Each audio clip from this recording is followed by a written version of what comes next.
It's time to take a stand and repair our history. Thomas Sowell has shown us the way. It's time to start winning reality. We've been divided for far too long. It's time to come together and be strong.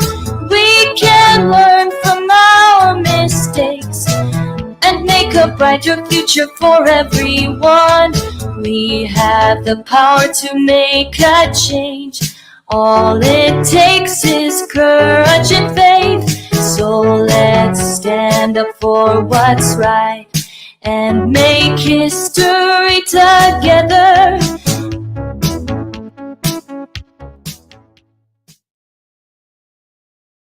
Hello and welcome to Winning Reality, Repairing History. How you doing this evening? Hope everybody's doing well. We got a great show tonight. This one's going to be really good. We're going to hear a lot from Thomas Sowell this evening, and we're going to be going down a very controversial topic that has become quite the let me get rid of that. There we go. That has become quite the skewed reality, if you will, in our day and age. A lot of people have this idea that slavery was all based on race and racism, and it becomes a big giant narrative. And we're going to explore that topic tonight. We're going to decide for ourselves by putting in the omitted facts from history. And we're going to get those omitted facts from Thomas Sowell, a man who dedicated his life to understanding these things and studying these things. And through that, I believe we'll have a new perception of history itself. That's why I think this one's so important. So I hope that you'll stick around and watch it. I do have a very special outro tonight that it's a little different from the usual. I put it together today, and I think it's really cool. So I think you guys will enjoy it. How's everybody doing out there? Let's hear you. Let's hear you. See, we got Crystal here. Crystal already has a comment. Says, I doubt slavery was meant to be racist. I think it's exploitation of a lesser nation because they have white slaves here in South Africa too. Racism came way after slavery. Yep, we did look into racism itself a week back, and well, two weeks back, yeah. And we did look at the origins of that as well, where I believe it was, at least in the U.S. version of it, became prevalent. But if you ask any leftists today in America, they'll immediately go right to the slavery thing, right? And that's where they start. Like for them, their history starts right there because that's where it benefits their biased point of view. And of course, this is what the problem is with education in the United States these days is that they start there and they go right into white, black, right? They go right into that, and then they go right into Jim Crow, and they kind of jump around so much that you don't get the full story. And the reason why it's important that we understand what the real story is because they're able to craft and form their own narrative out of it so they can create division in our society. Of course, division keeps us from being unified, which keeps the powers that be in power, right? We can't come to reasonable conclusions, so they continually play us against each other. That's why this topic is so important. And it's important to have these facts so when you're in discussions with people, you can bring this up. You can help educate them. You can actually, bring them into the light as well by adding in the omitted information. And that's what Thomas Sowell is so great at doing.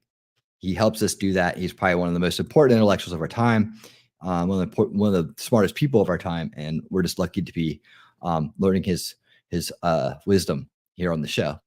But what I want to do is go ahead and kind of get us going tonight. And I realize there's a lot going on, and you've chosen to be here, and I appreciate that. I hope that people will take a chance to rewatch this if they can't watch it live. And let's just jump right into it. So we have a series tonight. We're going to watch a series of Thomas Sowell's. This comes from his. These are excerpts from his books, Black Rednecks and White Liberals, A Quest for Cosmic Justice, and Intellectuals and Race. So these are all readings from his books, and I'll be stopping and commenting on it as we go. Hey, Daisy. Hey, T3. How you doing? So happy you guys are here. We're gonna have a good old time tonight. And as I was telling people that I do have a special outro tonight. So it's a little different from what we're used to. Let me pull this up here. But it is in line with the topic, and I think you guys will enjoy it. So please stick around to the end, and so you can enjoy that with us. Let's see. Here we go. Let's pull this up. So the very first video we're going to have here is, and these are kind of short segments, so we can stop and talk between them, and during them, of course. The Unspoken Truth About Slavery. This is the series, and this one in particular is called, yeah, that's what it is. Okay. So let's go ahead and jump on in. Oh, thank you so much. Keep on winning. I love it. Thank you so much for the 10 talking trash and truth. Thank you, thank you, thank you. We appreciate it greatly here. All right, here we go. Slavery was an evil of greater scope and magnitude than most people imagine, and, as a result, its place in history is radically different from the way it is usually portrayed. Mention slavery, and immediately the image that arises is that of Africans and their descendants enslaved by Europeans and their descendants in the southern United States. Okay, so yeah, that's where everybody starts. Hey Chris, how you doing? Welcome. How's the audio on that so far? Does it sound too loud? Does it sound distorted? It kind of sounds distorted to me a little bit. I just want to make sure. I'll take the boost off and let me know if I need to reboost it. Yeah, we're cranked here. Hopefully this will sound better. Or at most, Africans enslaved by Europeans in the Western Hemisphere. No other historic horror is so narrowly construed. No one thinks of war, famine, or decimating epidemics in such localized terms. These are afflictions that have been suffered by the entire human race all over the planet, and so was slavery. Had slavery been limited to one race in one country during 3 centuries, its tragedies would not have been 1/10 the magnitude that they were in fact. Why this provincial view of a worldwide evil? Often, it is those who are most critical of a Eurocentric view of the world who are most Eurocentric when it comes to the evils and failings of the human race.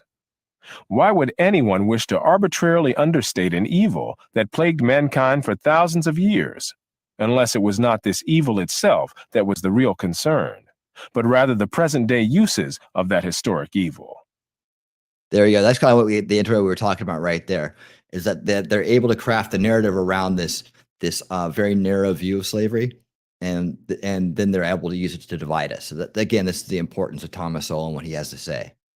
Clearly, the ability to score ideological points against American society or Western civilization, or to induce guilt and thereby extract benefits from the white population today, are greatly enhanced by making enslavement appear to be a peculiarly American or a peculiarly white crime.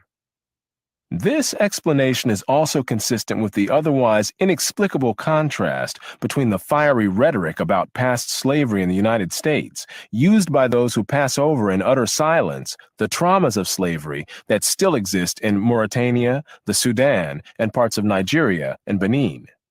Why so much more concern for dead people who are now beyond our help than for living human beings suffering the burdens and humiliations of slavery today? Why does a verbal picture of the abuses of slaves in centuries past arouse far more response than contemporary photographs of present-day slaves in Time magazine, the New York Times, or the National Geographic? It takes no more research than a trip to almost any public library or college library to show the incredibly lopsided coverage of slavery in the United States or in the Western Hemisphere as compared to the meager writings on the even larger number of Africans enslaved in the Islamic countries of the Middle East and North Africa, not to mention the vast numbers of Europeans also enslaved in centuries past in the Islamic world and within Europe itself. At least 1 million Europeans were enslaved by North African pirates alone from 1500 to 1800. And some European slaves were still being sold on the auction block in Egypt, years after the Emancipation Proclamation freed blacks in the United States.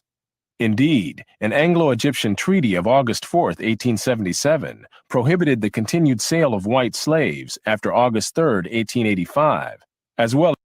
Yeah, anybody remember that from history class? I don't. as prohibiting the import and export of Sudanese and Abyssinian slaves. During the Middle Ages, Slavs were so widely used as slaves in both Europe and the Islamic world that the very word slave derived from the word for Slav, not only in English, but also in other European languages, as well as in Arabic. Nor have Asians or Polynesians been exempt from either being enslaved or enslaving others. China, in centuries past, has been described as one of the largest and most comprehensive markets for the exchange of human beings in the world. Slavery was also common in India, where it has been estimated that there were more slaves than in the entire Western Hemisphere, and where the original thugs kidnapped children for the purpose of enslavement. In some of the cities of Southeast Asia, slaves were a majority of the population. Slavery was also an established institution in the Western Hemisphere before Columbus's ships ever appeared on the horizon. The Ottoman Empire regularly enslaved a percentage of the young boys from the Balkans, converted them to Islam, and assigned them to various duties in the civil or military establishment. All right, there's for number one. So that kind of establishes the premise there. And then we'll go on to the biggest lie about slavery. There you go. The instrumental use of the history of slavery today also underlies the claim that slavery grew out of racism. For most of its long history, which includes most of the history of the human race, slavery was largely not the enslavement of racially different people, for the simple reason that only in recent centuries has either the technology or the wealth existed to go to another continent to get slaves and transport them en masse across an ocean. And by the way, for anybody here who homeschools or has kids, this will be a very kid-friendly show. Please feel free to bring them in, and this will help fill in some of the history that they're not going to get in their schools. And also, it's great. It's a great homeschooling lesson. I actually have my son listening in tonight too. So this is going to be a great episode for that, and it will help fill in those gaps for them and actually make them better in the discussion with their fellow students as well. People were enslaved because they were vulnerable, not because of how they looked. The peoples of the Balkans were enslaved by fellow Europeans, as well as by the peoples of the Middle East, for at least 6 centuries before the first African was brought to the Western Hemisphere. Before the modern era, by and large, Europeans enslaved other Europeans, Asians enslaved other Asians, Africans enslaved other Africans, and the indigenous peoples of the Western Hemisphere enslaved other indigenous peoples of the Western Hemisphere. Slavery was not based on race, much less on theories about race. Only relatively late in history did enslavement across racial lines occur on such a scale as to promote an ideology of racism that outlasted the institution of slavery itself. Wherever a separate people were enslaved, they were disdained or despised, whether they were different by country, religion, caste, race, or tribe. The Europeans who were enslaved in North Africa were despised and abused because they were Christians in a Muslim region of the world, where they were called Christian dogs. Race became the most visible difference between slaves and slave owners in the Western Hemisphere. As distinguished historian Daniel J. Boorstin put it, now for the first time in Western history, the status of slave coincided with a difference of race. To make racism the driving force behind slavery is to make a historically recent factor the cause of an institution which originated thousands of years earlier. This enshrinement of racism as an overarching causal factor accords far more with current instrumental agendas than with history. The form in which the story of slavery has reached most people today has been along the lines of the best-selling book and widely watched television miniseries Roots by Alex Haley. Challenged on the historical accuracy of Roots, Haley said, "I tried to give my people a myth to live by." This instrumental use of history, or purported history, is open to the same objections as other instrumental myth-making. First, yeah, there you go. So, the entertainment industry shaping the perceptions of reality here, and that's why we have to go back and actually figure out, and not rely on entertainment to give us our perception of the world, but actually real facts and deep diving on serious issues. Again, you'll see that happens a lot. and that people tend to use entertainment and hyper, sensationalism to craft other people's perceptions of the world and their narrative. So that then it makes them subjectable and controllable, as we see all the time here today. Is the objection to falsification itself, that the damage which this does to the general level of understanding and trust in a society is incalculable and can easily outweigh, in its long-run consequences especially, any immediate good that might be expected from an expedient taking of liberties with the truth. Second, even the short-run benefits are by no means clear. Has a sense of special grievance helped advance any people? Or has what happened in centuries past been a distraction and an incitement to counterproductive strife, much as territorial irredentism has been? Rather than debate current ideological agendas, we can try to determine what we can about the actual history of slavery, including how it ended. No institution of comparable age and worldwide scope has ever disappeared over almost the entire planet, leaving so little awareness of how and why it vanished, or so little interest in that question. Volumes continue to be published about the decline and fall of the Roman Empire, which, for all its greatness, did not encompass 1/10 as much of the world as the institution of slavery did.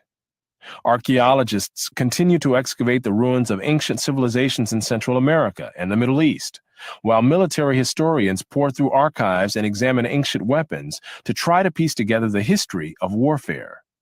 Yet remarkably little is written about one of the most momentous moral dramas in the history of the human species, the bitter worldwide struggle which lasted for more than a century to destroy the elaborate systems and institutions for the ownership and sale of human beings.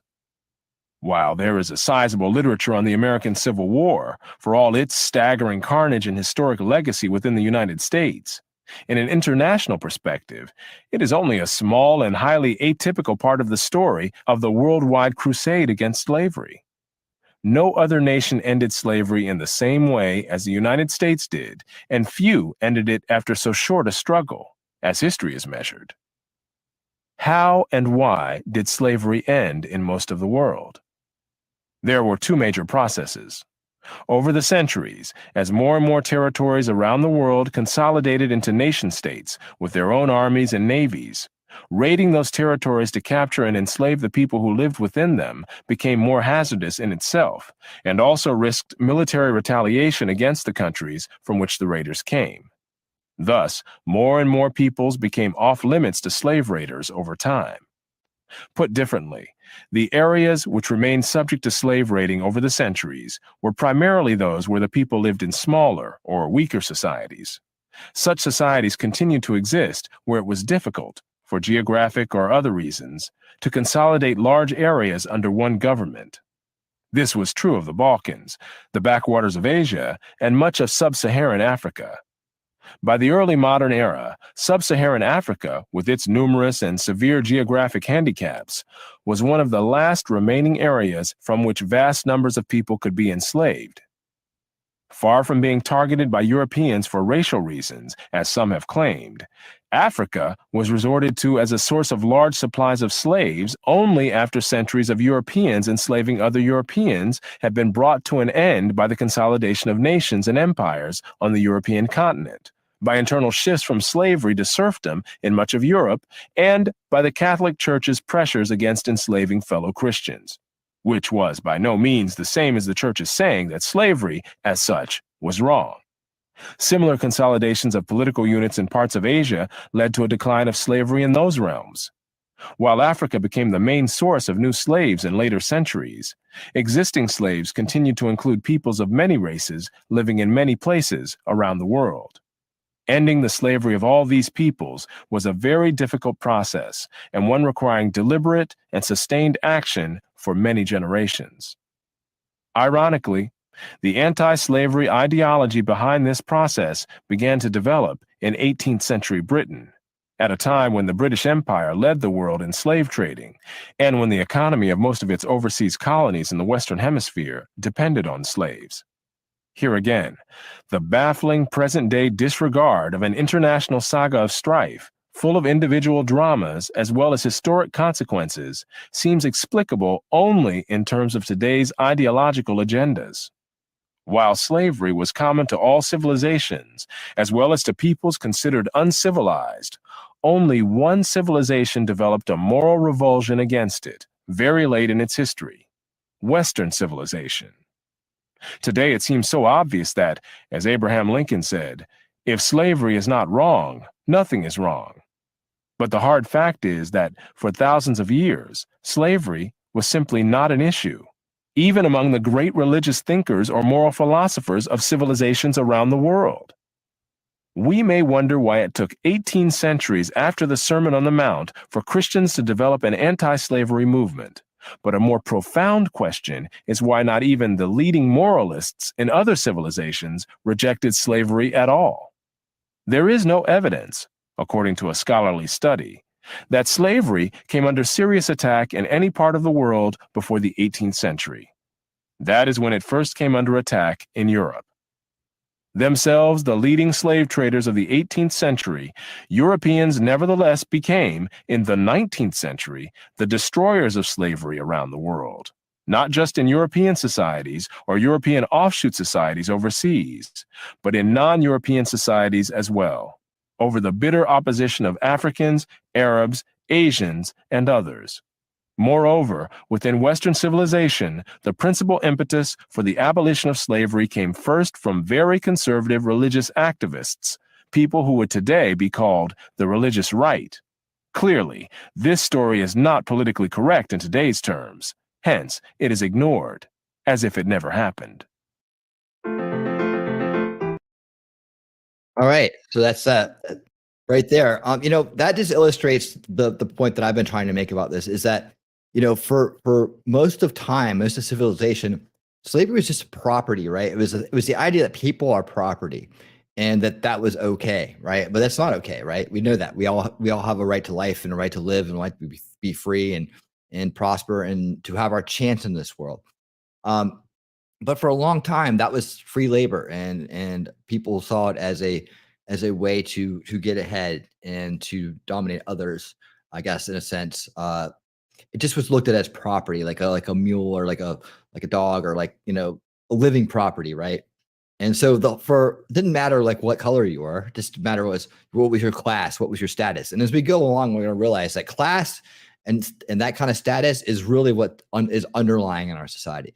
It's really that. It's not about where you what you look like, or what your religion is, or what your gender is. It doesn't matter. It's about your class in this world.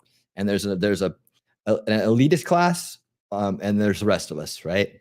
And there's various classes in that area, but really it's that division between the establishment and the rest of us. So we still have some kind of class issues going on in this world, but that's because we're so busy in fighting, and we're so divided, we can't come together and realize there's more of them than us, right? We can't come together and actually start to make real changes. So until we start to repair the history on a generational level, like with material like this, right, we're always going to have this. They're always going to have the tools to be able to divide us and cause conflict and keep us from ever reaching that point. So we cannot come together and remove the enablement of their power structure. Right. So that's part of what we're doing here. And that's part of why Thomas Sowell is one of the fathers. We're going to call him. He's officially, if we didn't already know this, one of the fathers of solution culture. Right. So, yep. So we're going to move on to the next one here. How the West destroyed slavery around the world. Here we go. Slavery did not die out quietly of its own accord. It went down fighting to the bitter end, and it lost only because Europeans had gunpowder weapons first. The advance of European imperialism around the world marked the retreat of the slave trade, and then of slavery itself. The British stamped out slavery, not only throughout the British Empire, which included 1/4 of the world, whether measured in land or people, but also by its pressures and its actions against other nations. For example, the British Navy entered Brazilian waters in 1849 and destroyed Brazilian ships that had been used in the slave trade. The British government pressured the Ottoman Empire into banning the African slave trade, and later threatened to start boarding Ottoman ships in the Mediterranean if that empire did not do a better job of policing the ban. Still later, Americans stamped out slavery in the Philippines. The Dutch stamped it out in Indonesia, the Russians in Central Asia, the French in their West African and Caribbean colonies. Germans in their East Africa colonies often hanged slave traders on the spot when they caught them in the act. No non-Western nation or civilization shared this animosity towards slavery that began to develop in the Western world in the late 18th century, reached its peak in the 19th century, and continued to fuel the anti-slavery efforts that were still necessary in much of Africa and the Middle East on into the first half of the 20th century. This worldwide struggle went on for more than a century because the non-Western world in general resisted and evaded all efforts to get them to root out this institution that was an integral part of their economies and societies. When the British ambassador to the Ottoman Empire first raised the issue of abolishing slavery with the Sultan in 1840, he reported this response: "I have been heard with extreme astonishment, accompanied with a smile at a proposition for destroying an institution closely interwoven with the frame of society in this country, and intimately connected with the law and with the habits and even the religion of all classes, from the Sultan himself on down to the lowest peasant." Similarly, the Maoris of New Zealand responded to comments on their enslavement of some fellow Polynesians on other islands by saying, "We took possession in accordance with our customs, and we caught all the people. Not one escaped. Some ran away from us. These we killed, and others we killed. But what of that? It was in accordance with our customs." When British Foreign Secretary Palmerston sought in 1841, through his representative counsel, Atkins Hamerton, to get the ruler of Zanzibar to end the flourishing slave trade there, this was the response.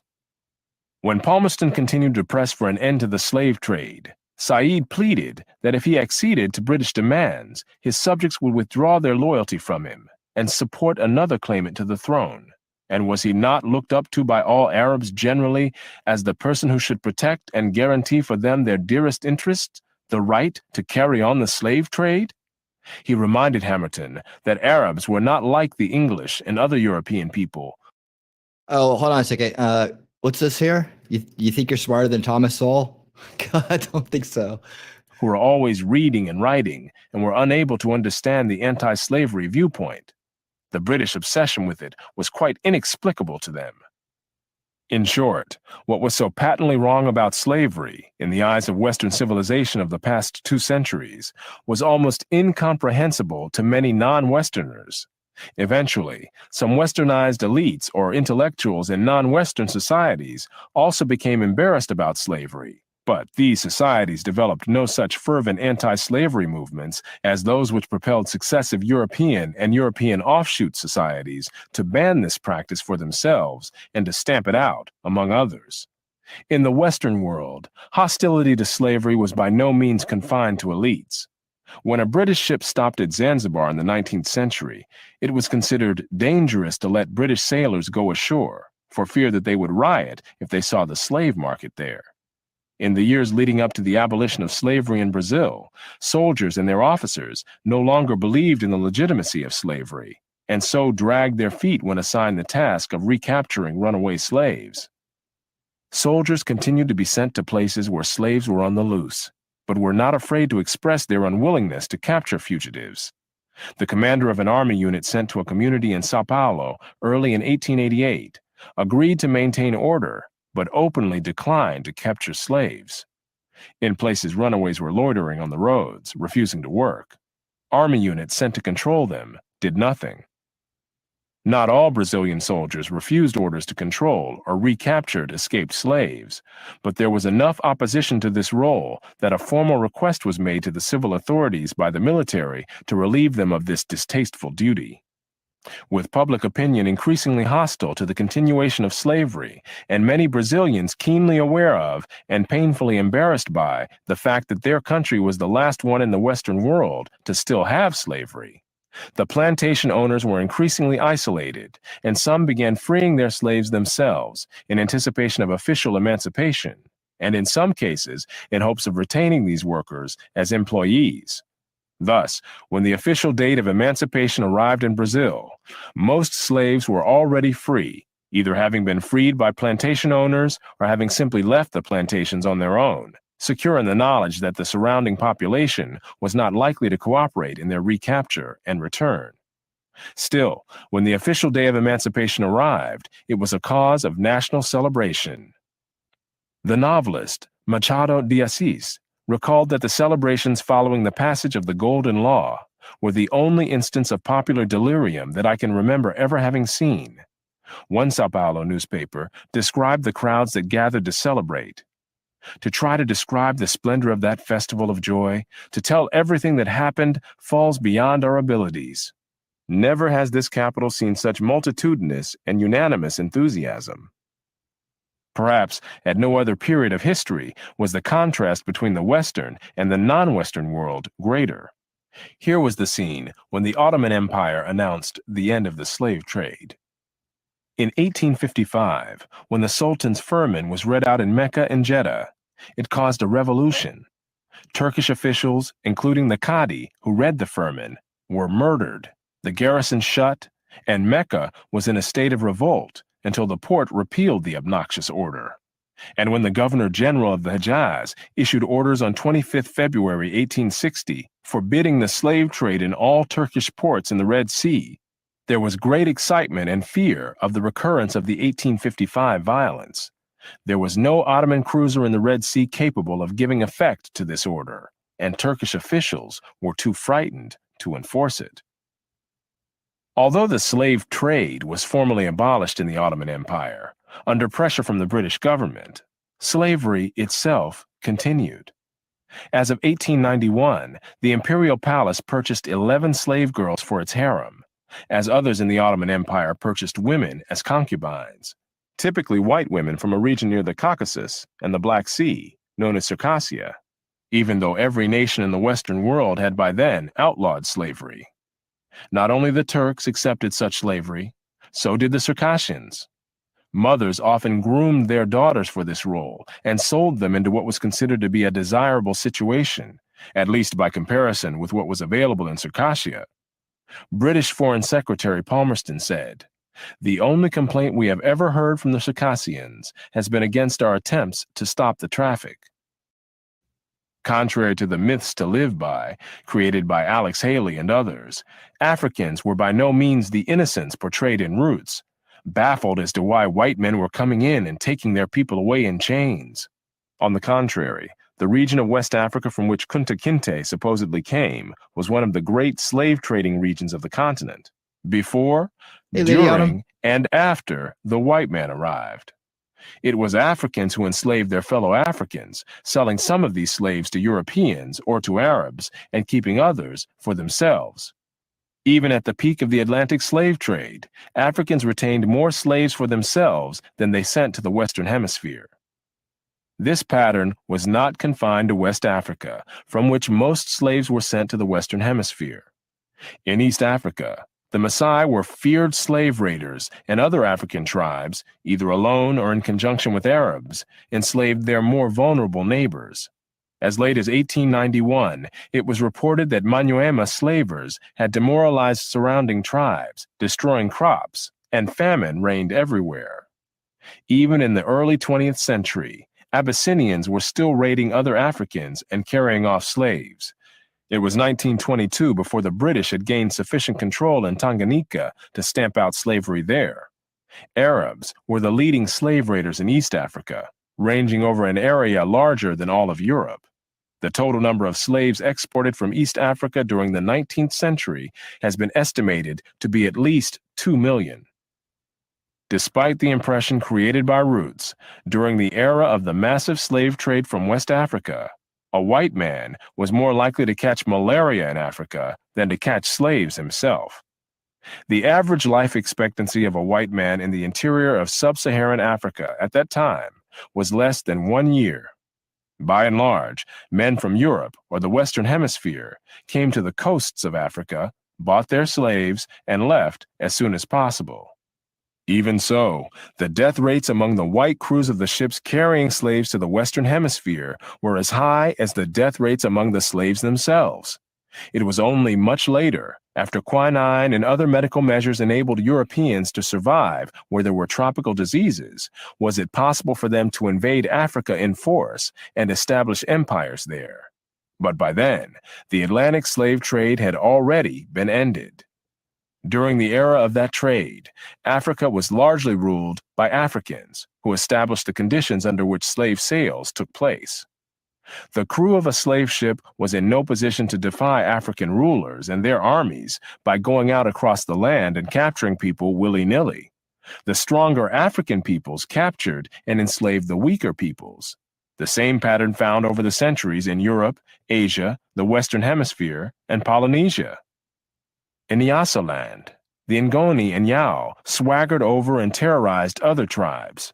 In Uganda, the Baganda made life miserable for their neighbors. And the Nyoro and Hima of Anko enslaved Toro women and children. The Tutsi dominated the Hutu in Rwanda, the Maasai lorded it over the Kikuyu and Kamba, and the latter, in turn, held the Indorobo in a kind of serfdom.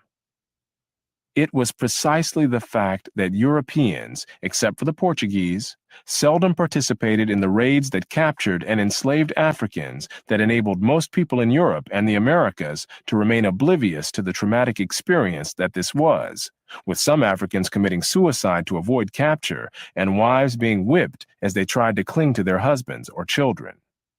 Historian David Breon Davis pointed out that Europeans had little contact with the actual process of enslavement, and that, as late as 1721, the Royal African Company asked its agents to investigate the modes of enslavement in the interior. Europeans typically saw only the end results, enslaved people being offered for sale on the coast. It was much the same story in the Ottoman Empire, where those who bought slaves had no idea what these slaves had been through before.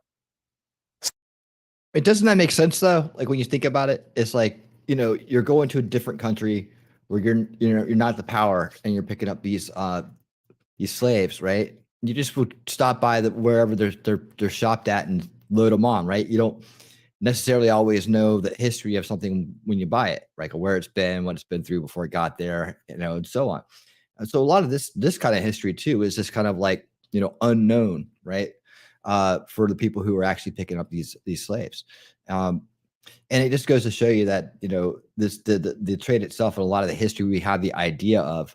I mean, I can't tell you how many times I've heard someone say that, the white men came and enslaved the Africans, right? And it's like, when it had to, obviously, there's no way they could have survived in that environment at the time. And obviously had to come from the internal sources first.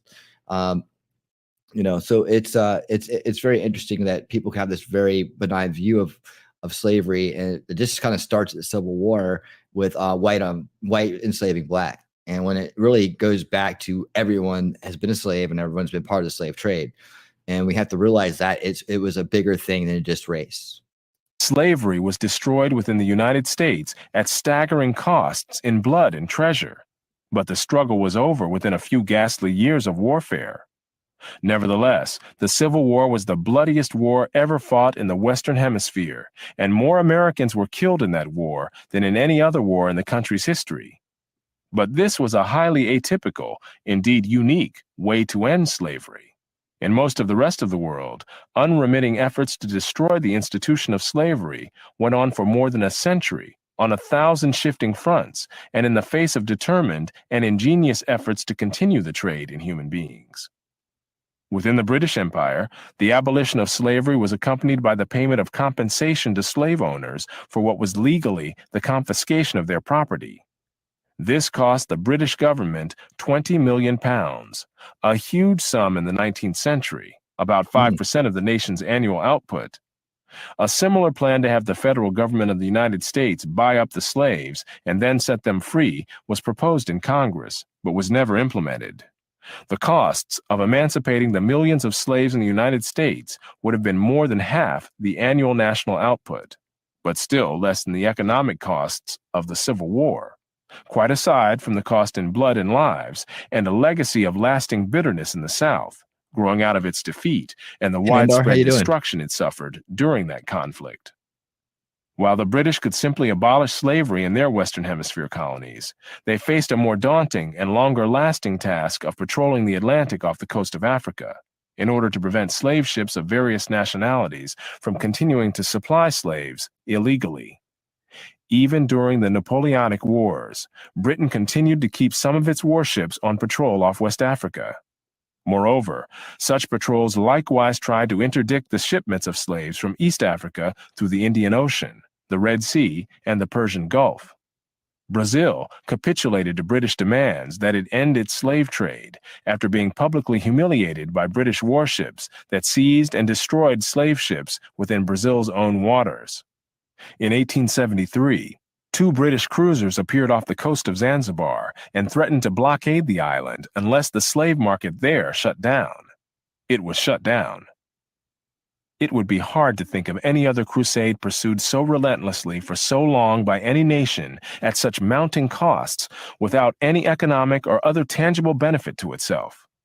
These costs included bribes paid to Spain and Portugal to get their cooperation with the effort to stop the international slave trade, and the costs of maintaining naval patrols and of resettling freed slaves, not to mention dangerous frictions with France and the United States, among other countries.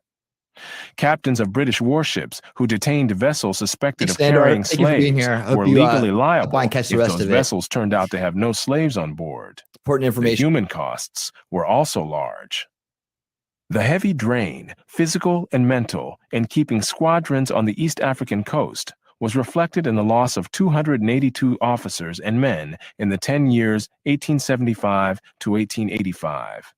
And this did not include those invalidated home. Naval personnel, racked by fever, sunstroke, and dysentery, were forced to retire prematurely and live on a small pittance. The cost of upkeep of the squadron over the 20 years prior to 1890 was estimated at 4 million sterling, and this did not take into account the large amount of work imposed on consular and judicial staff at Zanzibar in trying cases and dealing with reports, etc.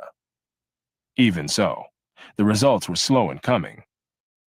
More streamlined slave ships were designed in hopes of being able to outrun the ships of the Royal Navy in the Atlantic. Nevertheless, the dogged persistence of the British eventually reduced the shipment of slaves across the Atlantic and across the waters of the Islamic world. Although the French flag was for many years widely used as protection from the boarding of ships on the high seas by the British Navy, even by slave traders who were neither French nor authorized to fly the French flag, eventually France itself turned against slavery, outlawed the institution, and sent some of its own warships to patrol the Atlantic off the coast of Africa to intercept and deter the shipment of slaves to the Western Hemisphere. When you think about the massive amount of effort that went into ending the slave trade and slavery, it's just astounding, right?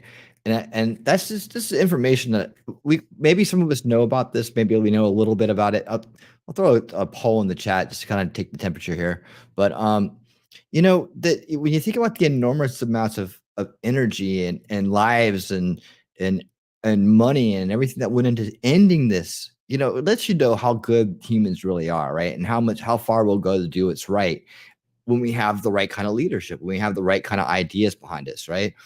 And just in the same vein, how far other people will go to continue something that's bad for the sake of their own greedy personal needs and their own greed and their own lust for power, right? So even in the face of giant national armies, these people were still trying to pull this dirty business off, right? After most of the world turned against it, they still were trying to turn this dirty business off. That's how little regard they had for human life. And this is why we need to understand this better, because people just want to see it as a race thing. And in the United States, it's a black and white thing. And we don't realize that how much went into it and how people of all races came together to stop this, and how much effort and money and lives. And, people lost their fathers and their mothers, and they lost their sons and their daughters just trying to stop this horrific thing from happening. We never pay tribute to them. All we hear about is about how, these people were victimized by these people, right? Well, how blacks were victimized by whites, right? In this country, that's all we hear about. We don't hear about anything else. And that's what kids are being raised with right now, with CRT and other things. This is why it's so toxic.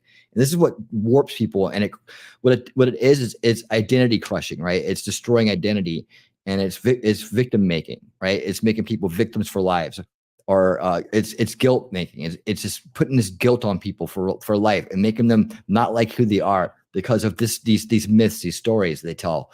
And when they omit the history, this is the danger of this, right? And this is why this information is so critical and so important. And I'm hoping that some of you, anybody that watches this at any time, right, will be inspired to petition your schools to put Thomas Sowell history into the curriculum.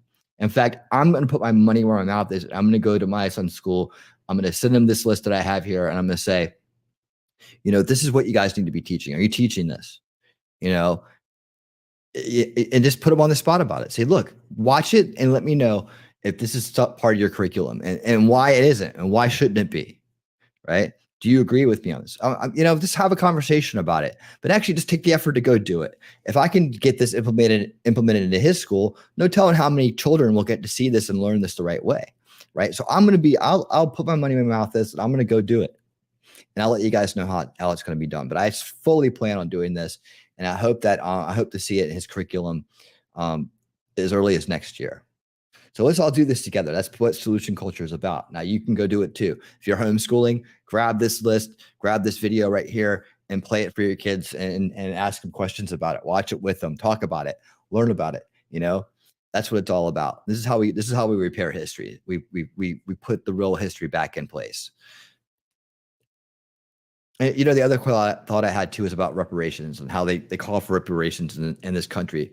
And they want us, the government, the taxpayers of this day and age, to pay reparations to people. We saw that video on Winning Saturday Night where that woman went into Target demanding her reparations and got socked in the face. But who really would own the reparations? The people who originally put the chains on, right? I would say that they're the ones who, if they owed them anything, is the ones who destroyed their tribes, destroyed their communities, and enslaved them.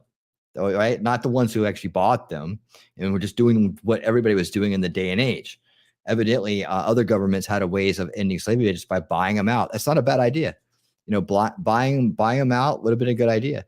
And I do follow this up by saying, if it really was white people were inherently racist, like we've been lied to and told, then what would have happened? The Civil War wouldn't have happened because it was white on white right there. And, and if it did somehow happen and the South had lost, the South losing, why wouldn't they just execute every one of them right there or put them on a boat and ship them back, get them out of the country? No, they wanted them here. They wanted black folks here because they saw them as people. And that's the truth, because we are just human beings. The American flag was likewise so used, and the United States, like France, eventually turned against the slave trade and sent warships to join the Atlantic patrols to interdict slave shipments. Although by 1860, the Atlantic slave trade had been effectively stopped, the slave trade from East Africa across the Indian Ocean, the Red Sea, and the Persian Gulf took longer to be reduced significantly. Off the east coast of Africa, smaller Arab vessels called dhows hugged the coastlines in waters too shallow for the British warships to enter. One British commodore estimated that he captured one dhow for every 8 that escaped. Nevertheless, during the period from 1866 to 1869, 129 slave vessels were captured and 3,380 slaves were freed. When the threat of being boarded seemed imminent, the Arabs would throw slaves overboard to drown, rather than have them be found on board, which could lead to British seizure of the vessel and punishment of those who manned it. The worst that could befall the slaves was when the slaver was overhauled by a British cruiser, and they might then be flung overboard to dispose of all evidence. Devereux mentions a case where the Arabs, when pursued by an English cruiser, cut the throats of 24 slaves and threw them overboard. Colomb also states that Arabs would not hesitate to knock slaves on the head and throw them overboard to avoid capture. Because there were only a few naval ships available to cover a vast expanse of water in this region, British warships would often launch smaller boats to engage the Arab slave dhows. In these cases, as one study put it, the slave traffickers frequently did not hesitate to attack boat crews in defense of their profits.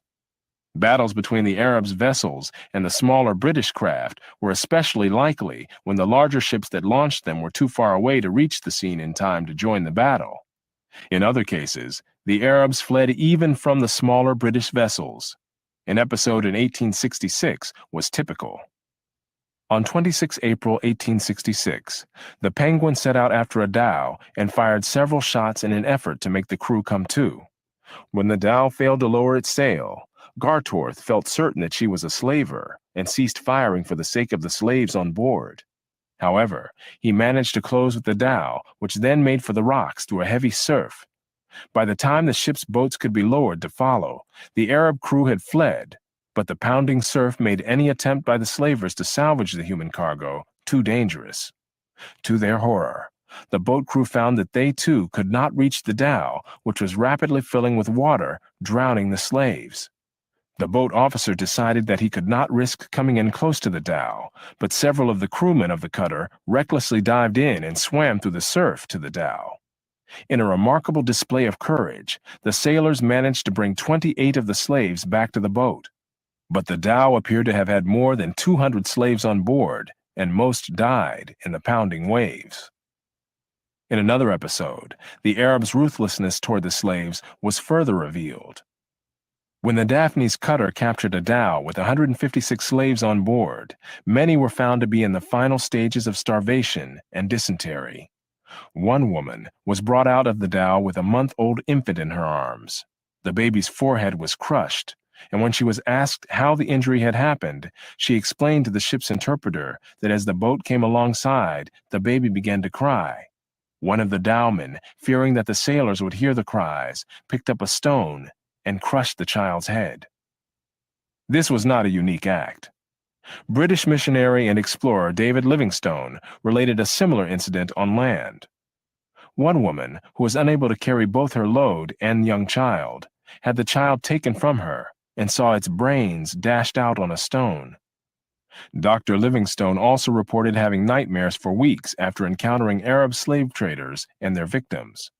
Not only was this Christian missionary shocked by the brutality of the Arab slave traders, so was Muhammad Ali, the ruler of Egypt, who was a battle-hardened military commander. None of this means that the horrors of the transatlantic slave trade should be ignored, downplayed, or excused, nor have they been. A vast literature has detailed the vile conditions under which slaves from Africa lived and died during their voyages to the Western Hemisphere. But the much less publicized slave trade to the Islamic countries had even higher mortality rates en route, as well as involving larger numbers of people over the centuries, even though the Atlantic slave trade had higher peaks while it lasted. By a variety of accounts, most of the slaves who were marched across the Sahara toward the Mediterranean died on the way. While these were mostly women and girls, the males faced a special danger: castration, to produce the eunuchs in demand as harem attendants in the Islamic world. Because castration was forbidden by Islamic law, the operation tended to be performed, usually crudely, in the hinterlands, before the slave caravans reached places within the effective control of the Ottoman Empire. The great majority of those operated on died as a result. But the price of eunuchs was so much higher than the price of other slaves that the practice was still profitable on net balance. The British Governor-General of the Sudan, C.G. Gordon, estimated that between 1875 and 1879, from 80,000 to 100,000 slaves were exported through his region. General Gordon imposed the death penalty on those convicted of castrating slave men to market them as eunuchs. His attempt to stamp out slave trading in the Sudan cost him his own life as an opposing army, raised and led by Muhammad Mahad, defeated his troops at Khartoum in 1885 and killed Gordon, after which the slave trade flourished again.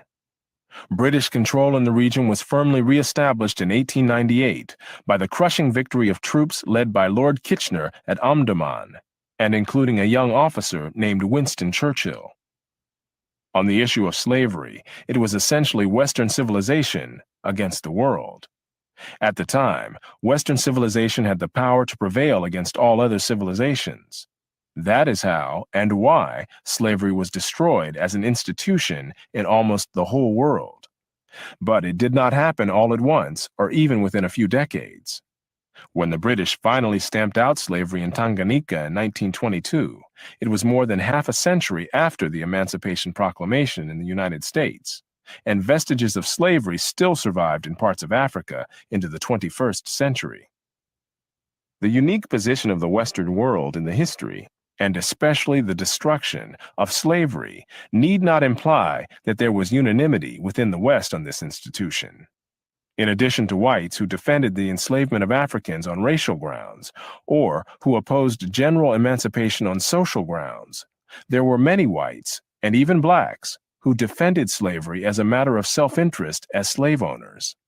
Although most black owners of slaves in the United States were only nominal owners of members of their own families, there were thousands of other blacks in the antebellum South who were commercial slave owners, just like their white counterparts. An estimated 1/3 of the free persons of color in New Orleans were slave owners, and thousands of these slave owners volunteered to fight for the Confederacy during the Civil War. Black slave owners were even more common in the Caribbean. In short, there were many defenders of slavery in the West, even in the 19th century. And outside the West, slavery was too widely accepted to require defense. Gruesome, and so much pain and tragedy in this world over this. But people forget that that it wasn't all one-sided thing, and that there are pockets of it, and that it took a very long time to really stamp out the trade in general, and all the people that went through that over time. It's it's a lot to take in, but I do appreciate everybody that is coming and going through this education with us, because so many people want to talk about it like they know something, right? So many people want to sit there and they think they got it all figured out, and they're not willing to keep their mind open and learn something or new, or hear some different information to kind of like challenge their own points of view. Like, repairing history is about repairing all history, not just American history, but it's also about, wherever the establishment is in whatever country you're in, that has skewed your history up, and it's about just talking about it straight and looking at it from a very unbiased point of view. It is what it is, right? That's what we say here. Like, so many people are out there right now entertaining themselves and instead of learning something, right? So many people are out there involving themselves in drama and other things instead of learning something, instead of getting right. That's one of the biggest problems we have in this world. And that's why things like slavery went on so long too. People just live in ignorance. Yeah, some people were very vicious during that time. I mean, the Arab slave trade was especially vicious. They still have very little regard for life, but they're just born with taught to not respect life. And it has a lot to do with their culture and how they treat their children. What happens to little boys over there. And it's unfortunate. And I hope that's the next step in the world. And when we think about ending slavery, we think about ending sex trafficking, things like that, we have to look at this as a model. It takes a long time. It takes a big effort, and it takes a big push from strong people. It takes sacrifice from people, and we may just be getting started. I think for a long time, our eyes been off the ball on this issue. And as I don't know if you're out there, Corey, but Corey is a subscriber from the AFX's server. I met him through there. He had some comments. We had an exchange out there on him. Very good one. But he didn't think that we would. We thought slavery was over. I certainly don't think that. I think we still got a long ways to go. I think it's just gone underground, right? It's gone underground. So we still got a lot that we're going to see the real origins of slavery and the abolitionist movement coming up next. But yeah, just this when you sit down and just listen to education, listen to different points of view, your brain activates.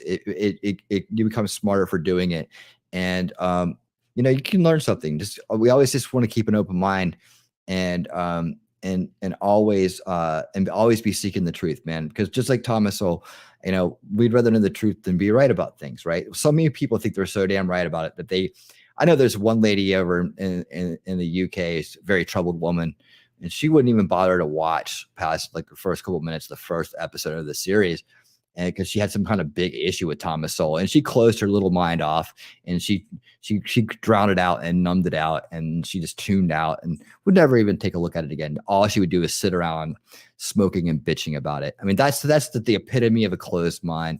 And people, closed minds are ones so bought into narratives they cannot stomach a syllable of the truth, and that's when you're broken as hell.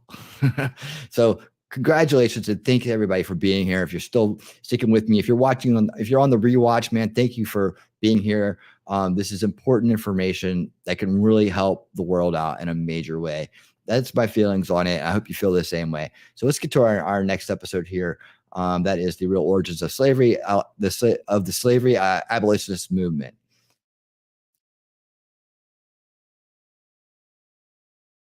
If slavery is not morally wrong, it is hard to imagine what else could possibly be wrong. Yet when Lincoln expressed this view, which was gaining currency in his time, it was a belief less than a century old in the West and still virtually non-existent outside the West. In ancient times, Aristotle had attempted to justify slavery, but many other Western and non-Western philosophers alike took it so much for granted that they felt no need to explain or justify it at all.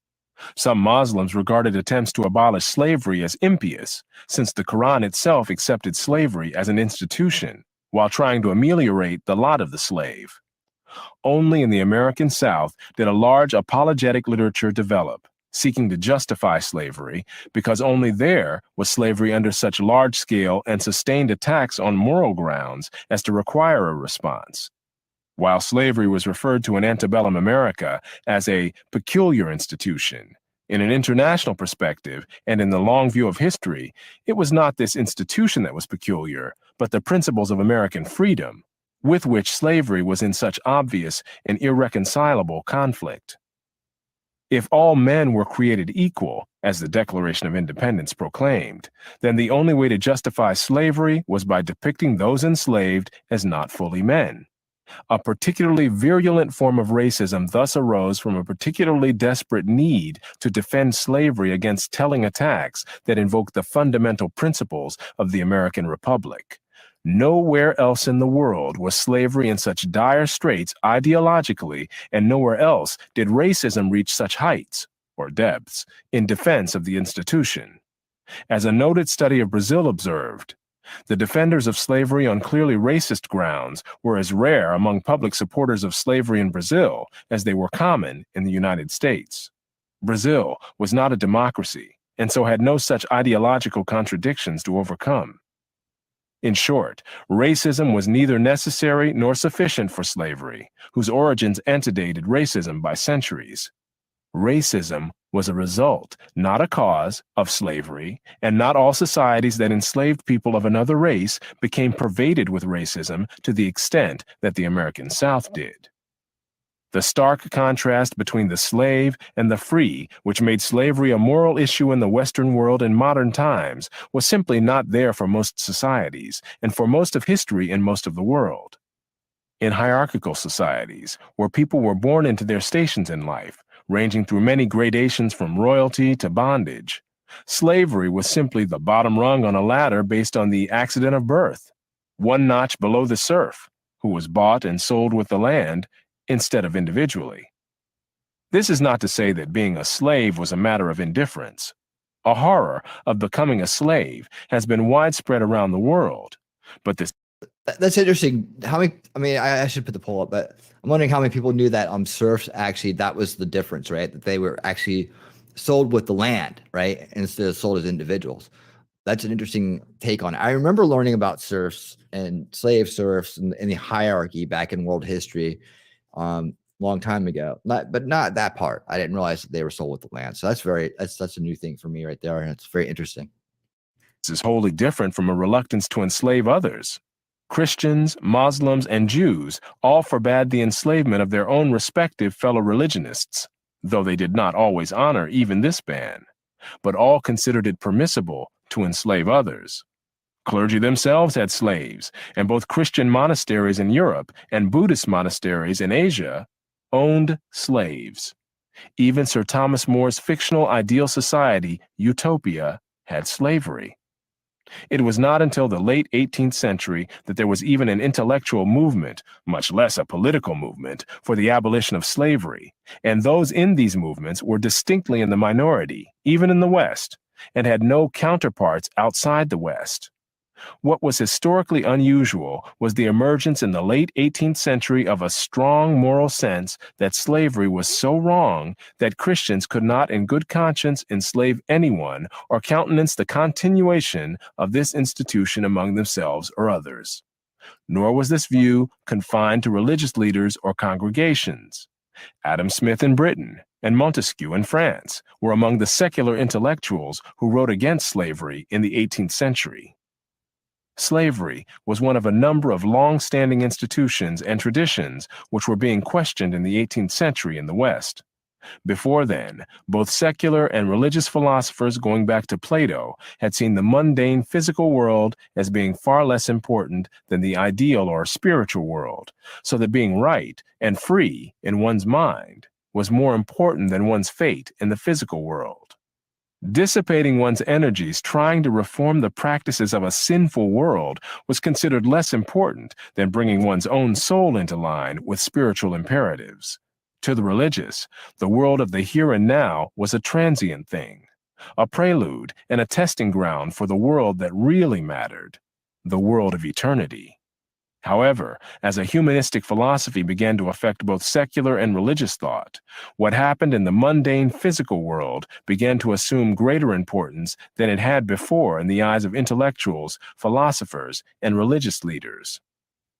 As the fate of human beings in the here and now loomed larger as a moral concern, the fate of slaves became part of the intellectual and moral agenda of the times.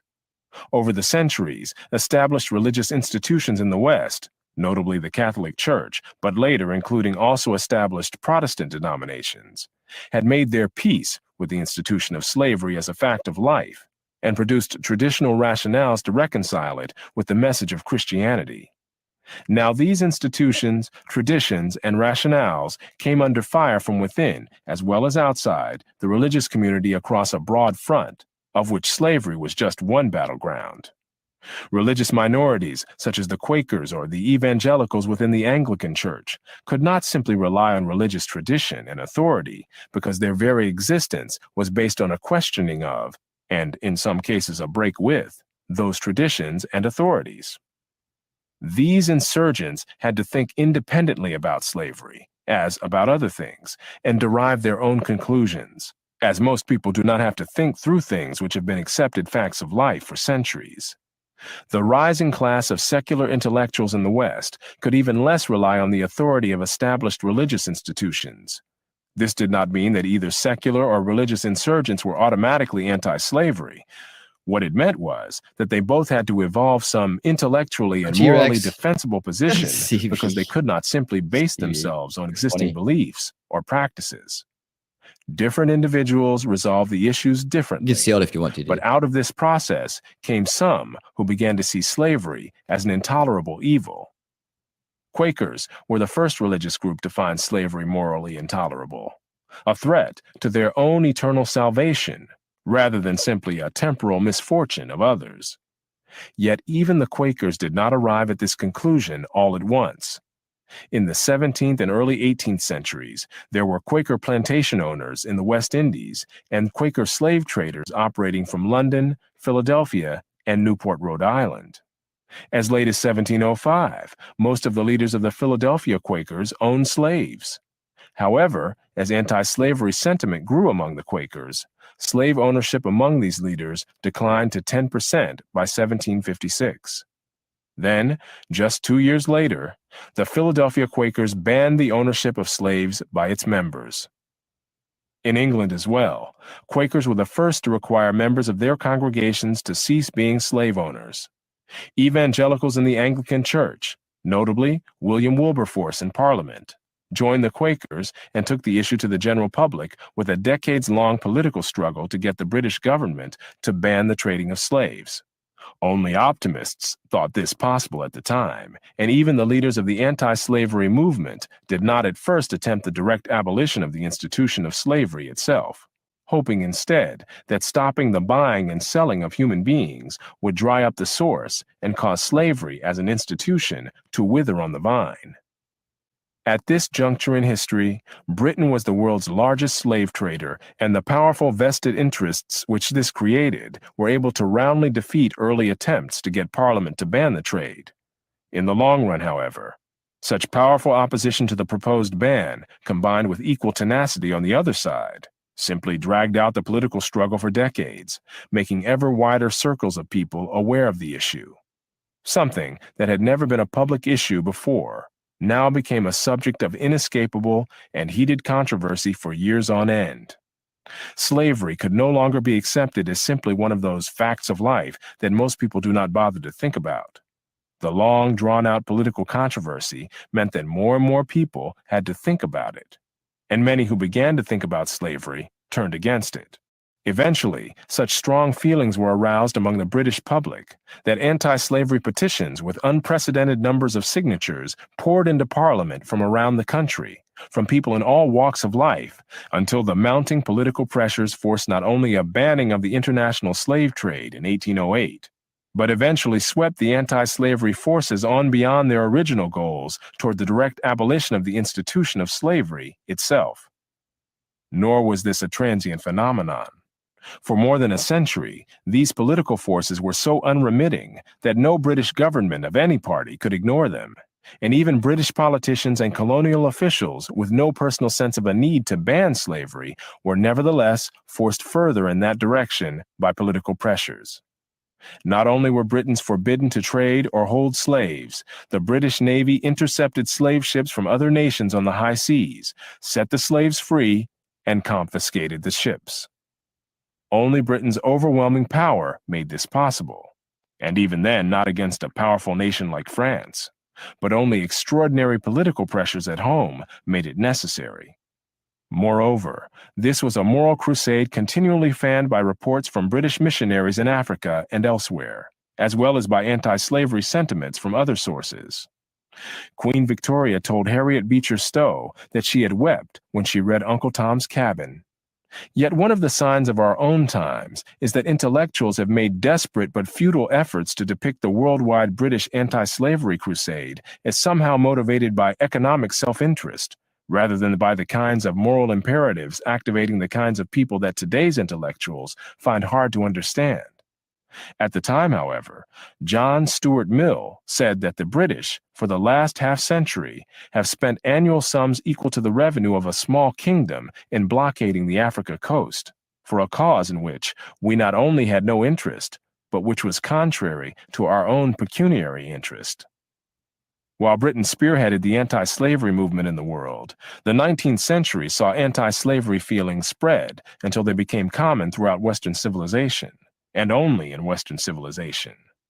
By 1888, every country in the Western Hemisphere had abolished slavery, as had all European and European offshoot nations around the world. Yet attempts to abolish slavery in the non-Western world provoked armed uprisings within the Ottoman Empire.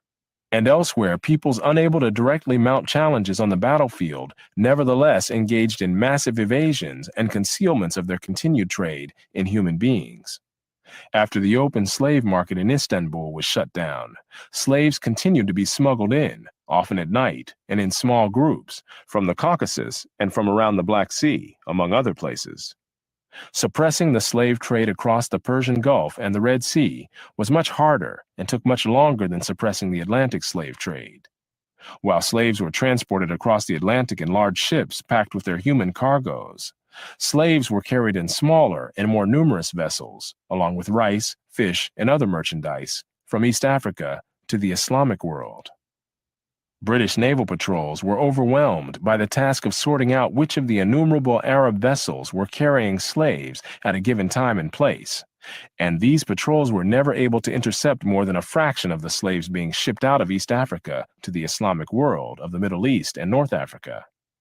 Moreover, such success as the British had on the high seas led to a shifting of more of the slave trade to land, and especially to inland areas away from the ports and coastal outposts where British naval power could be exerted.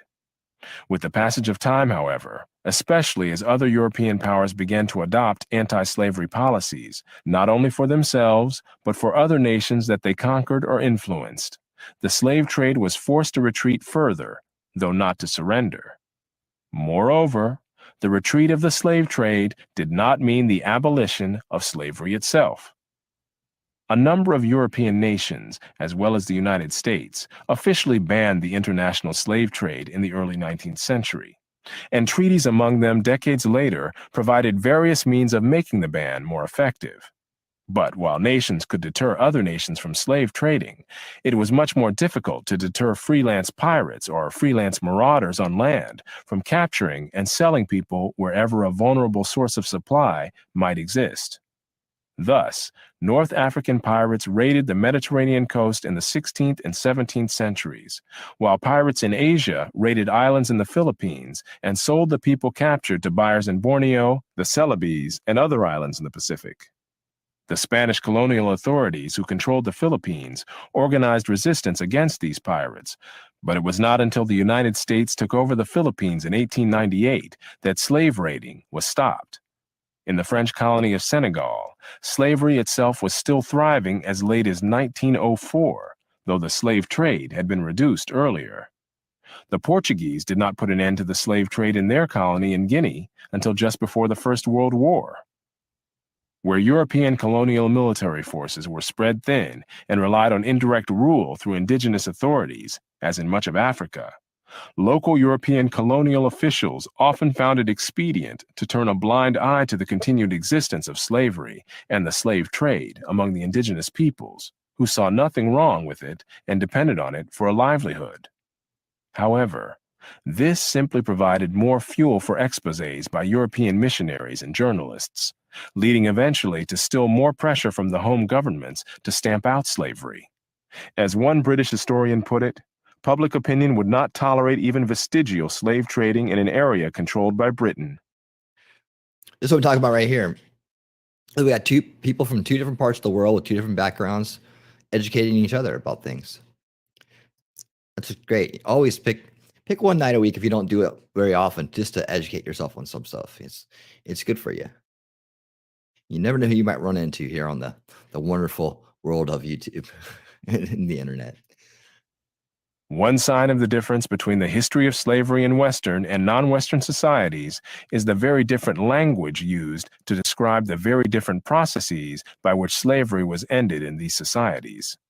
For the European offshoot societies of the Western Hemisphere, the term was the abolition of slavery, while for Africa and the Middle East, the term was the decline of slavery, a much more uneven and protracted process in which local peoples continued the practice whenever and wherever they could escape the scrutiny or the power of European imperial authorities. In Asia as well, slavery continued to exist in backwaters and hinterlands, on into the early 20th century. Writing in the last decade of the 20th century, a scholar observed, "Slavery in Southeast Asia is not a remote historical phenomenon. Laws certainly have prohibited private ownership of persons for a century or more. Yet in more hills and islands of the region, one still encounters people who admit to being slaves or the children of slaves." Even independent non-Western nations were pressured to end slavery, both directly and by a desire not to be embarrassed in the eyes of the world, meaning during the 19th century, mostly the powerful European world. In short, where European and European offshoot societies held direct and effective power in the 19th century, slavery was simply abolished. But where the Western world's power and influence were mediated, reduced, or otherwise operated only indirectly, their non-Western peoples were able to fight a long war of attrition and evasion in defense of slavery, a war which they had, however, largely lost by the middle of the 20th century, but which they had not yet wholly lost even at the beginning of the third millennium, when vestiges of slavery remained in parts of Africa. Despite all this, Those with an instrumental view of history have managed to turn things upside down and present slavery as an evil of our society, or of the white race, or of Western civilization. One could as well do the same with murder or cancer, simply by ignoring these evils in other societies and incessantly denouncing their presence in the West. Yet what was peculiar about the West was not that it participated in the worldwide evil of slavery, but that it later abolished that evil, not only in Western societies, but also in other societies subject to Western control or influence. This was possible only because the anti-slavery movement coincided with an era in which Western power and hegemony were at their zenith, so that it was essentially European imperialism which ended slavery. This idea might seem shocking, not because it does not fit the facts, but because it does not fit the prevailing vision of our time. As we go along here, we're going to get into a lot of the myths around the founding fathers. So I want to go ahead and kind of give you that preview there because it gets really interesting. So we're doing a lot of the back history now, and we'll some of it is going back over what we've heard a little bit of, but I think it's all important, and these are very short segments, so we can definitely make it through this playlist tonight. I think we've pretty much covered the Islamic trade slaves, slave trade. So we'll skip that one, and we can go into the differences. It's a little 2-minute version of that. So we'll look into the differences between the Islamic and Western slave trade. I think we kind of been through a lot of that too already, but it's just 3 minutes. So we'll just kind of do a refresher on that, and then we'll go into was the West built on slavery, and we'll talk about an economic analysis of it. And then we'll start heading into the U.S. divided over slavery. The American founding fathers fought against slavery. You're going to find a lot of the myths about Thomas Jefferson and George Washington are going to be dispelled in that video, and emancipation and important lessons that we can learn to wrap it up. So we're getting there, but thank you guys again for being here. I know there's a lot going on tonight, and I appreciate you being here. And if you're on the rewatch, thank you for taking the time to learn and grow with us on this very important topic that has become very divisive in our current day and age, and is being used to make sure that the powers that be stay as the powers that be. So let's go ahead and check this one out.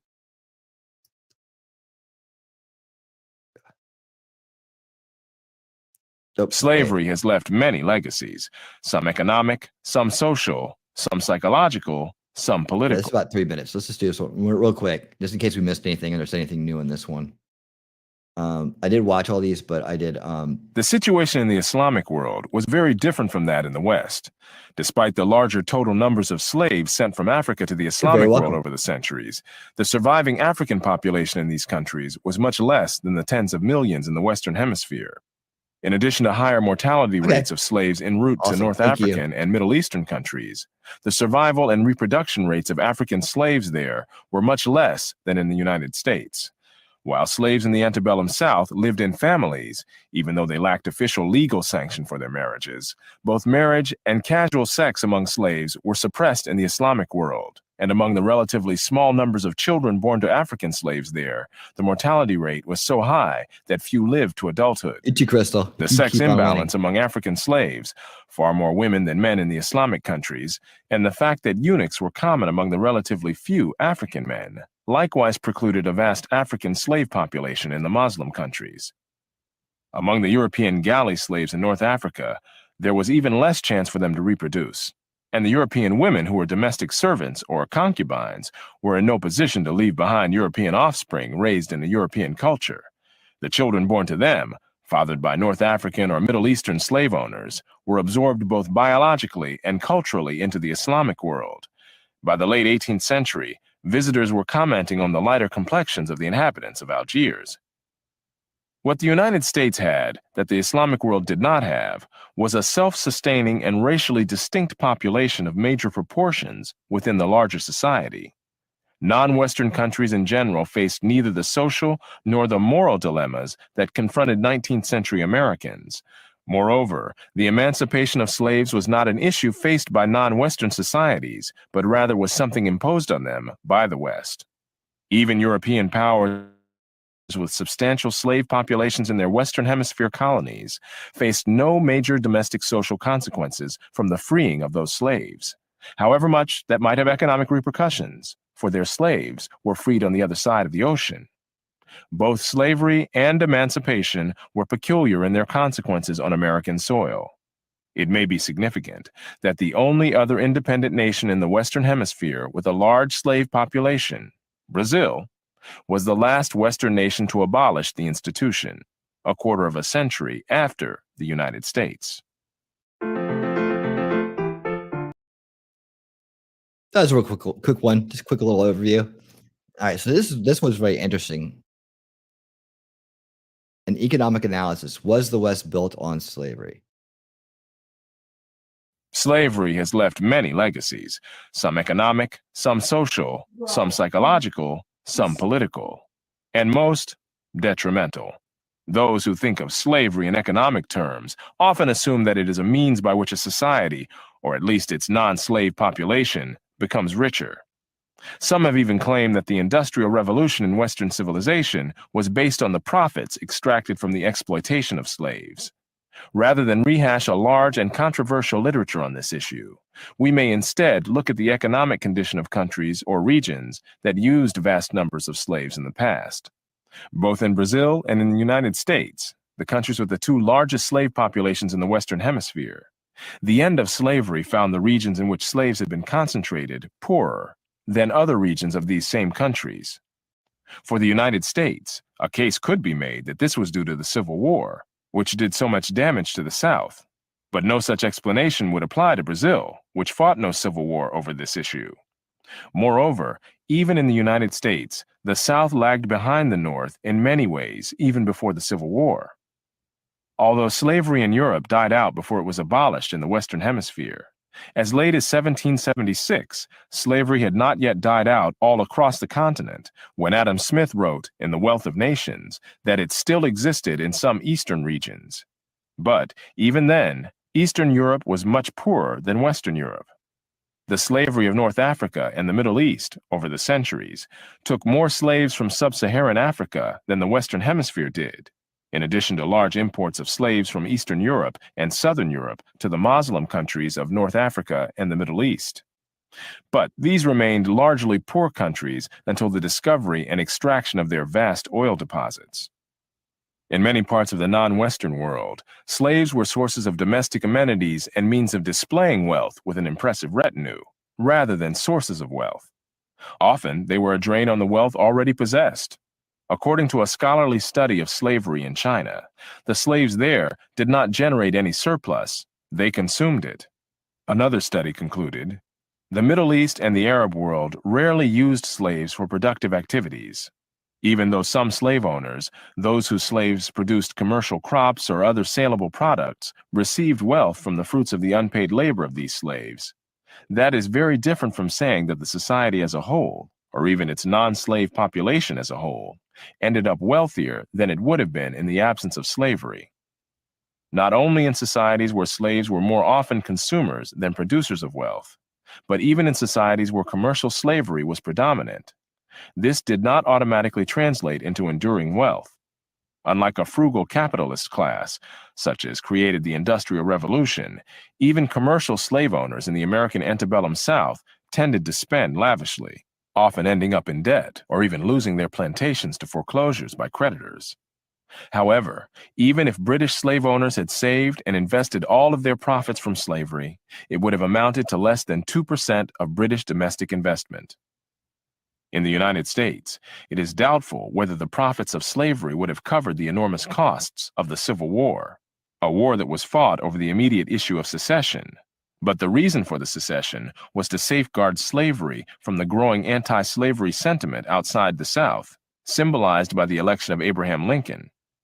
Brazil, which had several times as many slaves as the United States, and perhaps consumed more slaves than any other nation in history, was nevertheless still a relatively undeveloped country when slavery ended there in 1888. and its subsequent economic development was largely the work of immigrants from Europe and Japan. In short, even though some individual slave owners grew rich and some family fortunes were founded on the exploitation of slaves, that is very different from saying that the whole society, or even its non-slave population as a whole, was more economically advanced than it would have been in the absence of slavery.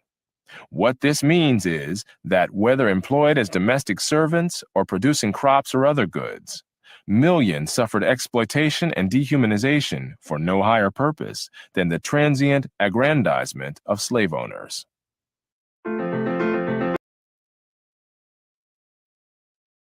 It's really interesting when you take a look at things from an economic point of view, and that's what Thomas Sowell is great at doing, really breaking it down to the nuts and bolts of survival, and and resources on the planet. So, I think that he does a great job of bringing truth to this. Aggrandizing. I don't know the exact definition, but I think it means bringing it up and making it into something status forming. Maybe somebody else in the chat can help you with that one, T-Rex. I don't know that one off the top of my head, but I do hear the word, and when I hear it, I think of someone making something and very important for status purposes, right? For their own personal status purposes, or for making it a status symbol. If not, I might be wrong on that, but that's what I think of when I hear it. But yeah, economic and the economic analysis that he does on history is always key to understanding what was really going on at the time, because we weren't there, but we can always look at it and say, hey, look, who benefits, right? That's always an important question to ask, is who's benefiting from this. And most people won't do anything if there's not some kind of most things don't exist. There's not some kind of benefit for it existing, right? To someone, at least, if not everybody, but if to an individual. So next, we're going to look at what were the lasting effects of slavery.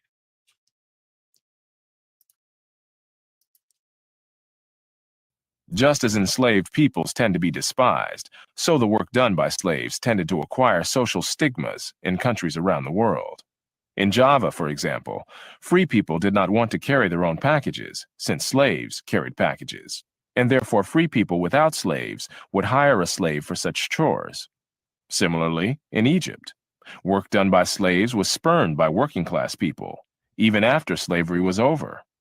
Sometimes it was not just particular kinds of work, but hard work in general, or work under the direction of a foreman or overseer that was stigmatized.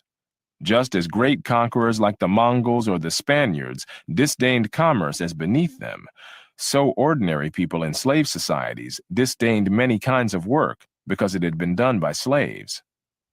One consequence of this was that immigrants with a work ethic, such as Italian immigrants to Brazil and Argentina, who often entered such societies much poorer than the existing white populations of these countries, began at the bottom by working at many tasks that local whites disdained, and ultimately rose to a higher economic plane than the whites who had been born there.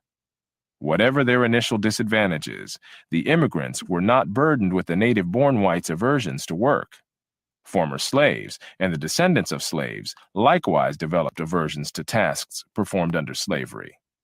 In the British West Indies, for example, blacks, after emancipation, left the plantations in such numbers that a whole new plantation workforce had to be imported from India to replace them. The economic costs of such attitudes, deriving from slavery and continuing for generations thereafter, cannot be quantified, but also cannot be dismissed as negligible. Where slaves and slave owners have been of visibly different races, then the racial animosities and distrust deriving from the era of slavery may also last for many generations after slavery itself is over, leading to economic and psychic costs to individuals as well as social costs to nations. Although the negative economic consequences of slavery, including consequences among generations born long after slavery itself was ended, cannot be quantified, the patterns of lasting economic lags in regions where slavery was widespread may nevertheless be suggestive.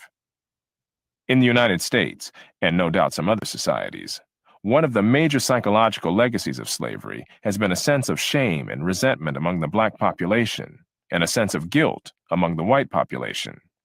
The reiterated depiction of enslavement as a peculiarly black experience falsely makes this seem to be a uniquely shameful fate to which a particular race submitted, requiring for some of their descendants compensatory bombast from themselves and, if possible, compensatory benefits to be extracted from others. To whites, the false depiction of the history of slavery makes some feel uniquely guilty and responsible for the current misfortunes of blacks. Such attitudes, and the many cross-currents they generate, are hardly the framework for a rational discussion or resolution of today's social issues. The physical and psychic sufferings of slaves in the past are neither necessary nor sufficient to explain the economic and other differences between their present-day descendants and members of the general population. The economic and other disparities between Europeans and Africans living, respectively, in Europe and Africa are vastly greater than the disparities between the descendants of Europeans and Africans living in the United States. The latter have not lost, but gained economically from living in the United States. That these gains derive from the tragic fate of their ancestors does not make them any less gains, over and above where these descendants would be today if their ancestors had been left alone in peace in their homeland. This cannot morally justify the seizing of their ancestors. It simply affects the cause and effect question of the reasons for black-white disparities today. Often, the economic lags or social pathology of American blacks have been blamed on a legacy of slavery. Whether it is the dearth of marriages and families among contemporary blacks, or their lower labor force participation than whites, or their high crime rates, slavery has often been invoked as an explanation. Yet the fact is that in the late 19th century, when blacks were just one generation out of slavery, there was nothing like today's level of unwed births or failure to participate in the labor force. It has been from the 1960s onward that these social pathologies have escalated. Whatever the cause, it has risen long after slavery had ended. Two very different questions have been confused as regards the history of black families. 1. Why marriage rates differ between blacks and whites, and 2. Why marriage rates among blacks are much lower now than in the past. Official census data show that blacks had slightly higher marriage rates than whites for every census from 1890 to 1940, but far lower marriage rates than whites by 1960. On the black-white difference, some have argued that the census data from the late 19th and early 20th centuries are misleading, that black unmarried women with children in that era called themselves widows to avoid the embarrassment of being unwed mothers, even though the mortality rate among black men was not enough to account for so many widows. Interestingly enough, those who argued this way offered no explanation for the high rate of marriage among black men during that same era, since unmarried fathers were unlikely to have children living with them to require them to pretend to be married when they were not. As of 1940, for example, from 66 to 70% of non-white males in age brackets from 30 and up reported themselves in the census as married and living with a spouse. Adding those black males who were widowers, separated, or divorced, more than 3/4 of black males had been married, despite being only the third generation after slavery. However one resolves the question of the black-white differences in rates of married and unwed motherhood, the more fundamental question as regards the legacy of slavery argument is why black marriage rates began a precipitous decline in 1960, nearly a century after the end of slavery.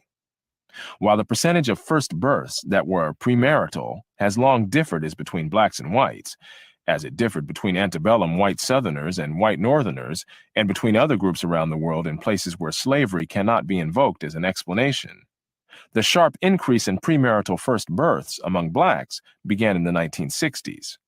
From 1930 to 1934, 31% of first births to black women were premarital, while from 1990 to 1994, 77% were. Moreover, whereas in 1930 to 1934, premarital births plus the births of children conceived before marriage but born after marriage were together still a minority in all black births. By 1994, these two categories constituted 86% of all black births. That such a legacy of slavery would take nearly a century to appear strains credulity. All right. Here we go.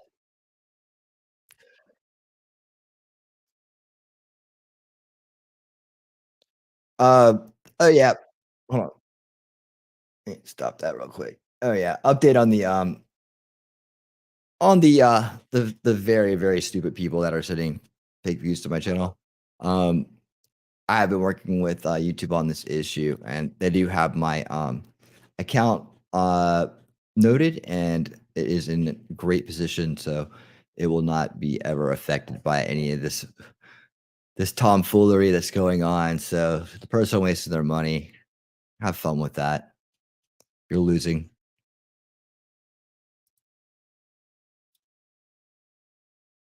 This is let's see. Make sure I got the right one up here. Why the U.S. was so divided over slavery. Here we go. This is the next one. Moral principle. Oops. Just 1 second. Moral principles may be timeless, but moral choices can be. Hold on. A little browser thing going on here. We'll get it fixed.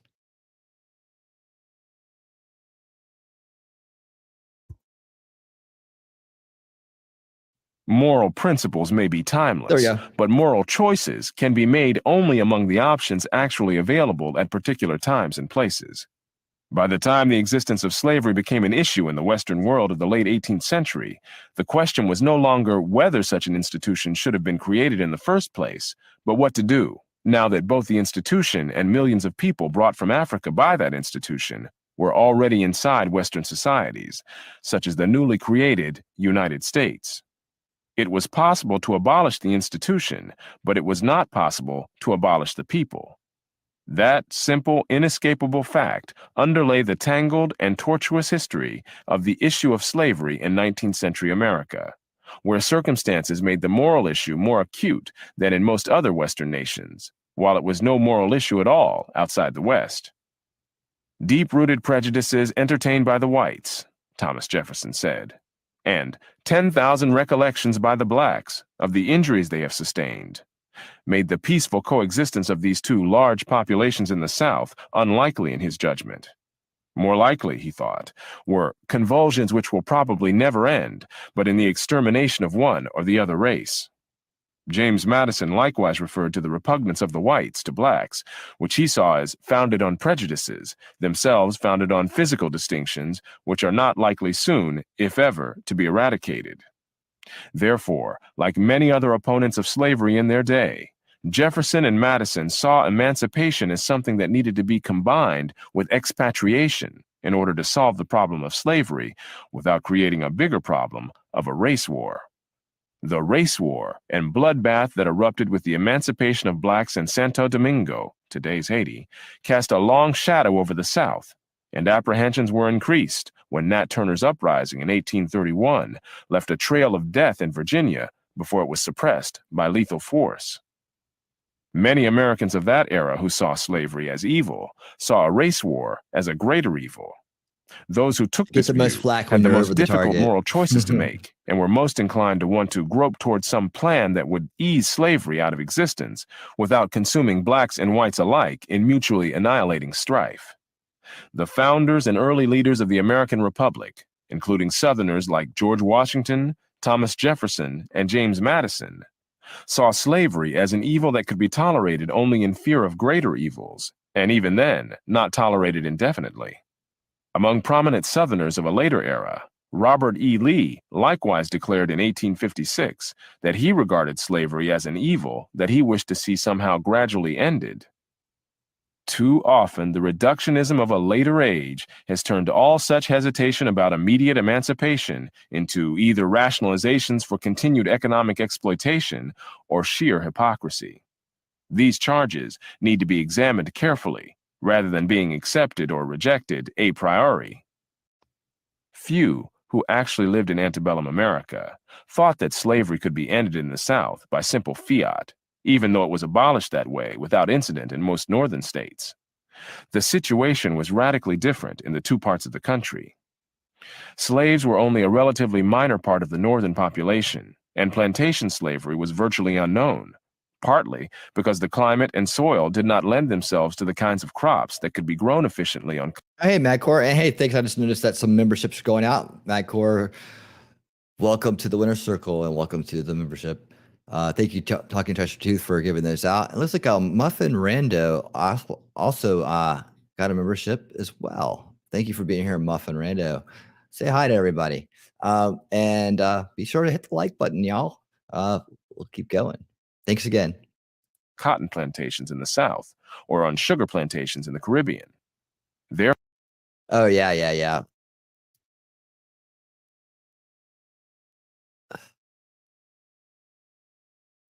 Yeah, you know. Who knows? It's okay. I've had assurances from YouTube it's never gonna mess with my channel. So they just mark it down, they track it, and this is gonna be part of their new little system, I guess, or whatever. I don't know what they're gonna do with it. But anyways, no sweat here, no worries here. Therefore, in the North, the question of abolishing slavery as an institution did not raise serious questions about what to do with the people who had been enslaved.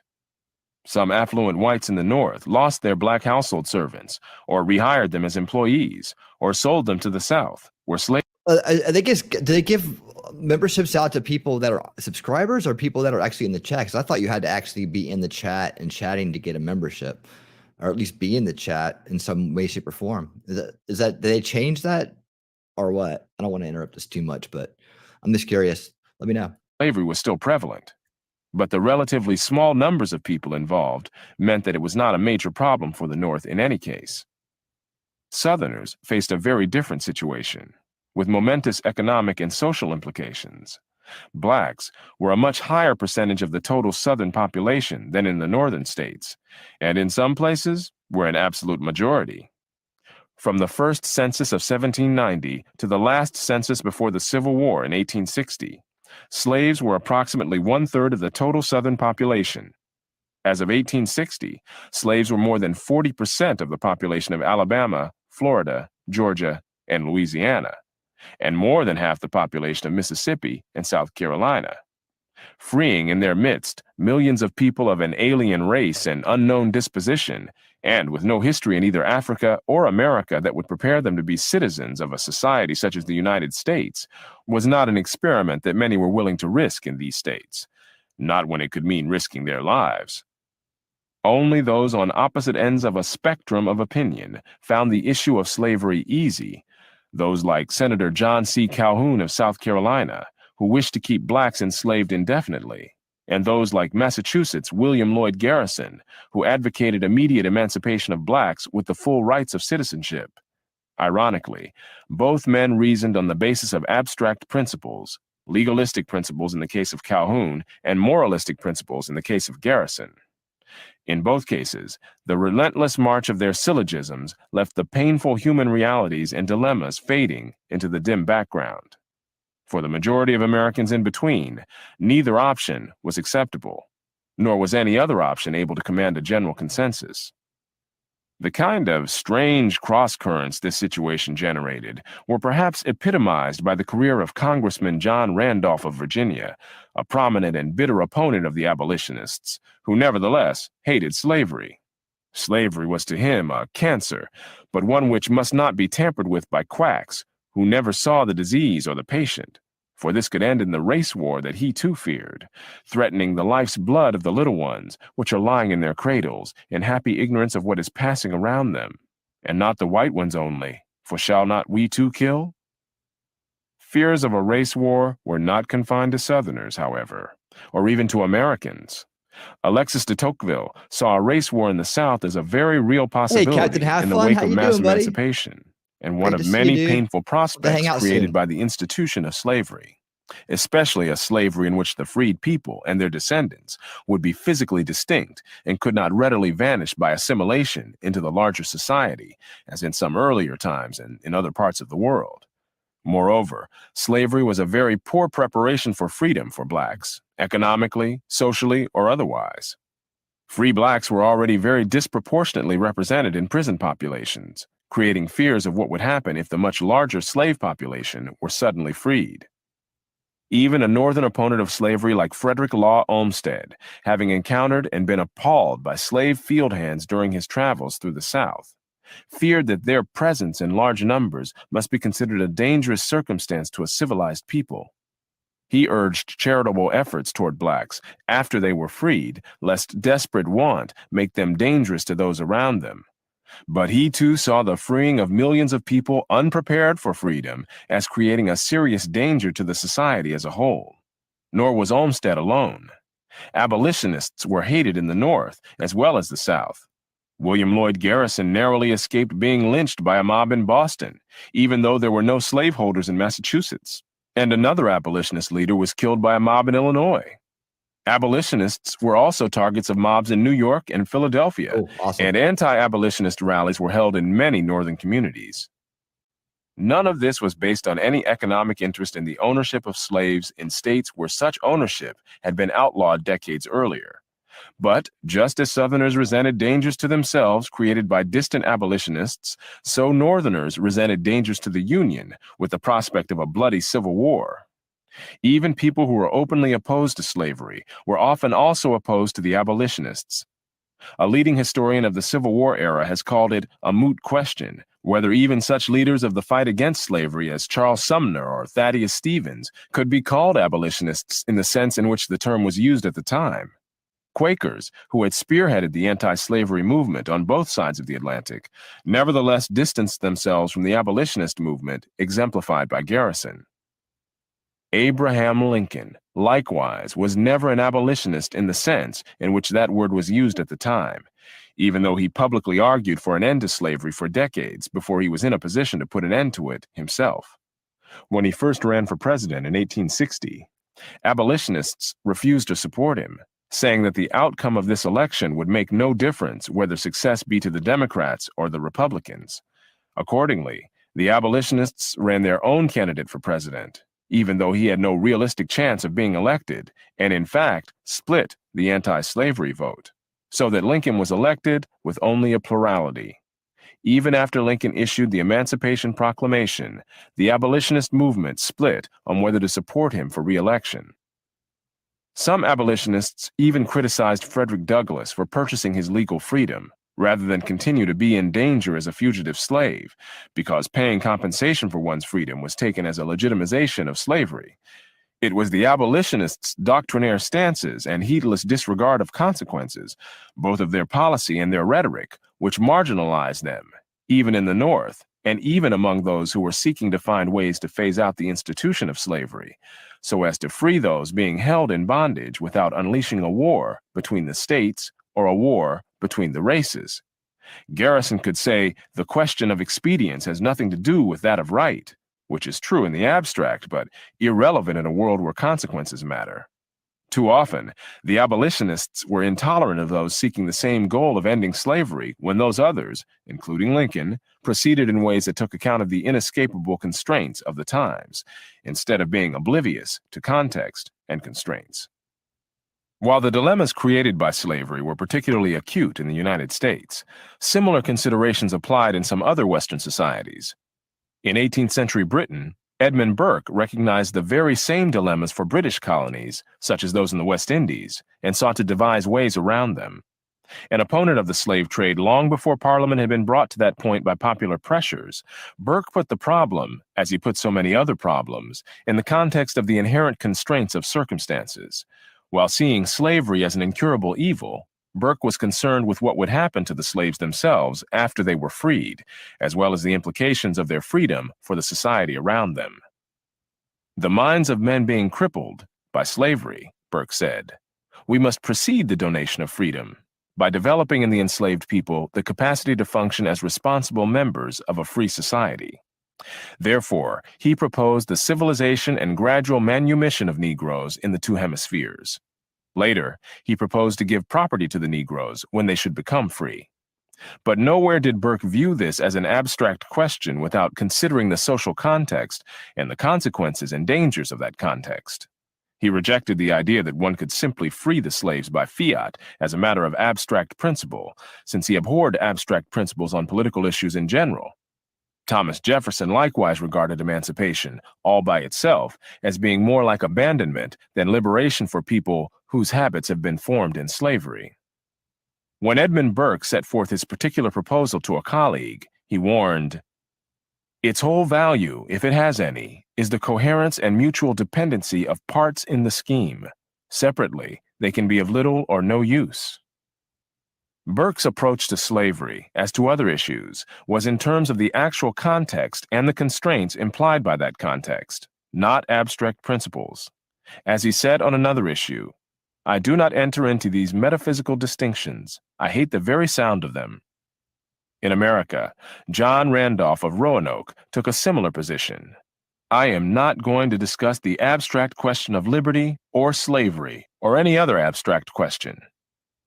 Today, slavery is too often discussed as an abstract question with an easy answer, leading to sweeping condemnations of those who did not reach that easy answer in their own time.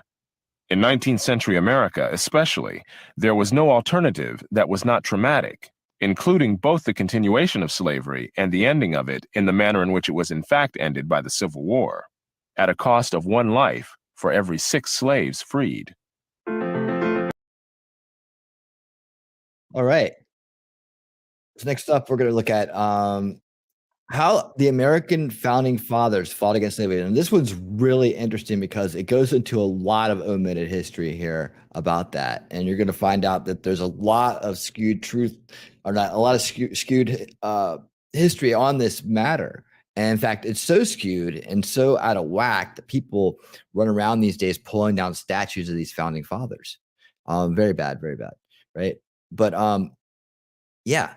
So Captain, have fun, man. I'm so happy you're here. I'm surprised how many people are actively chatting during this topic. Yeah, we've had some great discussions tonight. I know there's a little bit of a distraction kind of came in here, but we're just like whatever. It's great. It's like I'm noticing in my analytics now that they actually have them all blocked off of my account, so they show up as views like in real time, but they're not even coming through on my analytics anymore. So I know that they've been doing their job behind the scenes.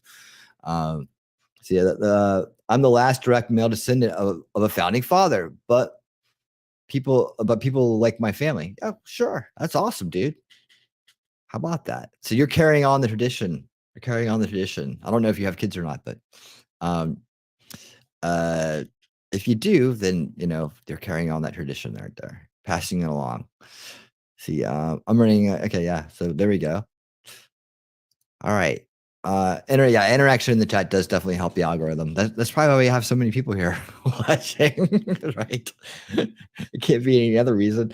Let's see. All right, American founding fathers. This one's really interesting, guys. So check out this one, man. Many problems can be made simple, but only by leaving out the complications which those in the midst of these problems cannot so easily escape. Dude. Congratulations. I'm always so excited to as hear those this. who look back on them in later centuries can. Even at the individual level, it was not always legally possible for a slave owner to simply set a slave free, for authorities had to approve in many states. When a motion was introduced into the Virginia House of Burgesses in 1769 to allow slave owners to free their slaves unilaterally, a motion seconded by Thomas Jefferson, there was anger at such a suggestion, and the motion was roundly defeated. An unlimited power to release slaves into the larger society was considered too dangerous to leave in private hands. Many who have dismissed the anti-slavery words of the founders of the American Republic as just rhetoric have not bothered to check the facts of history. Hi, Snafu. How you doing? Jefferson, and other founders did not just talk, they acted. Even when they acted within the political and legal constraints of their times, they acted repeatedly, sometimes winning and sometimes losing. One of the early battles that was lost was Jefferson's first draft of the Declaration of Independence, which criticized King George III for having enslaved Africans and for overriding colonial Virginia's attempt to ban slavery.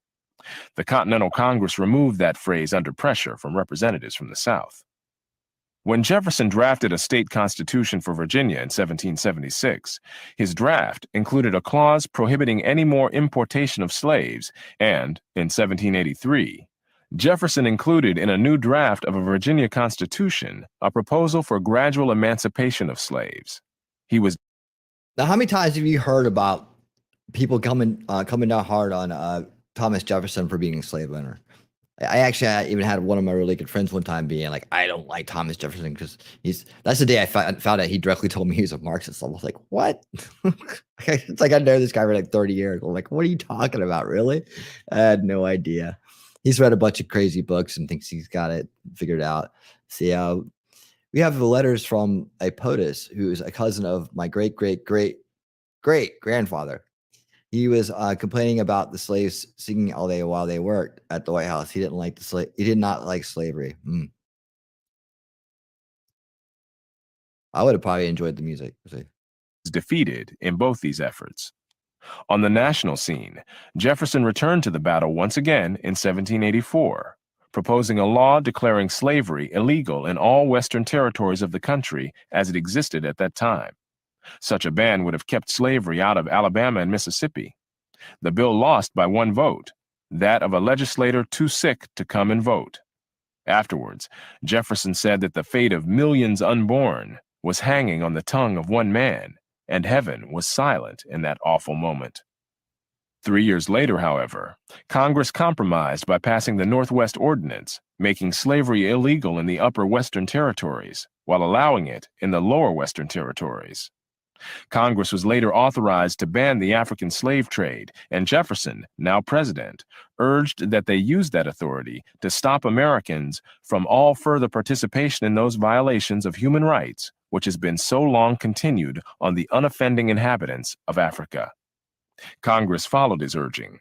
As a historian summarized the actions of these early leaders, if the Founding Fathers had done none of this, if slavery had continued in the North and expanded into the Northwest, if millions of Africans had been imported to strengthen slavery in the Deep South, to consolidate it in New York and Illinois, to spread it to Kansas, and to keep it in the border South, if no free black population had developed in Delaware and Maryland, if no apology for slavery had left Southerners on shaky moral grounds, if, in short, Jefferson and his contemporaries had lifted nary a finger, everything would have been different. In short, the ideology of the American Revolution was not just words. Those ideas were not wholly without effect, even in the South. During the years immediately following creation of the United States, for a number of Southern states eased legal restrictions on private manumissions during that era, and many blacks were freed voluntarily. As a leading historian of slavery in the United States noted, manumissions were in fact so common in the deeds and wills of the men of 76 that the number of colored freemen in the South exceeded 35,000 in 1790 and was nearly doubled in each of the next 2 decades. Despite growing apprehensions in the South following the bloodbaths in Santo Domingo, even as late as 1832, the Virginia legislature considered a bill to abolish slavery, though it was defeated by a vote of just 73 to 58. Nevertheless, resistance to general emancipation was far stronger in the South than in the North. Moreover, that resistance grew more intransigent after the Nat Turner Rebellion in 1831 and the rise of militant abolitionism in the North, exemplified by the founding of William Lloyd Garrison's fiery newspaper, The Liberator, that same year. Even the right of private manumission began to be severely restricted after the rise of the Northern abolitionist movement. The free black population, which had been growing faster than the slave population in the decades of large-scale private manumissions immediately following the American Revolution, now grew much more slowly than the slave population in the decades leading up to the Civil War. Southerners with a variety of views on the slavery issue were bitter against Northern abolitionists, who were seen as imposing dangers on the South that the distant abolitionists themselves would never have to face.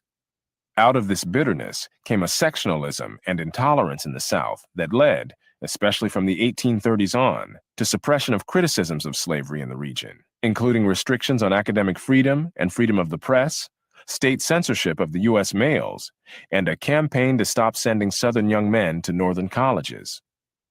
Ultimately, such fears, bitterness, and sectionalism led to secession and the ensuing Civil War. Before things reached that point, however, there were many efforts, both individual and collective, in early 19th century America, to find some way out of the dilemma in which many felt themselves trapped by decisions made before they were born. Indeed, decisions made before there was a United States. In colonial times, the colony of Georgia, for example, had tried to ban the introduction of slavery there, but was overruled in London.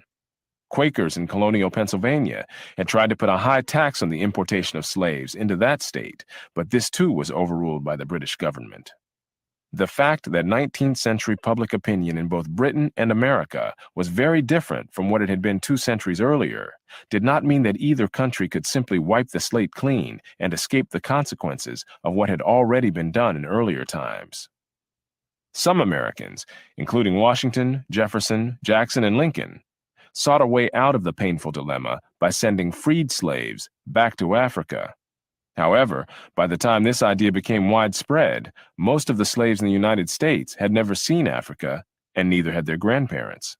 They spoke no African languages and had no idea where their forebears had originated, on a continent more than twice the size of Europe, and one where local and tribal origins were, and still are, crucial to one's acceptance or even toleration by other Africans.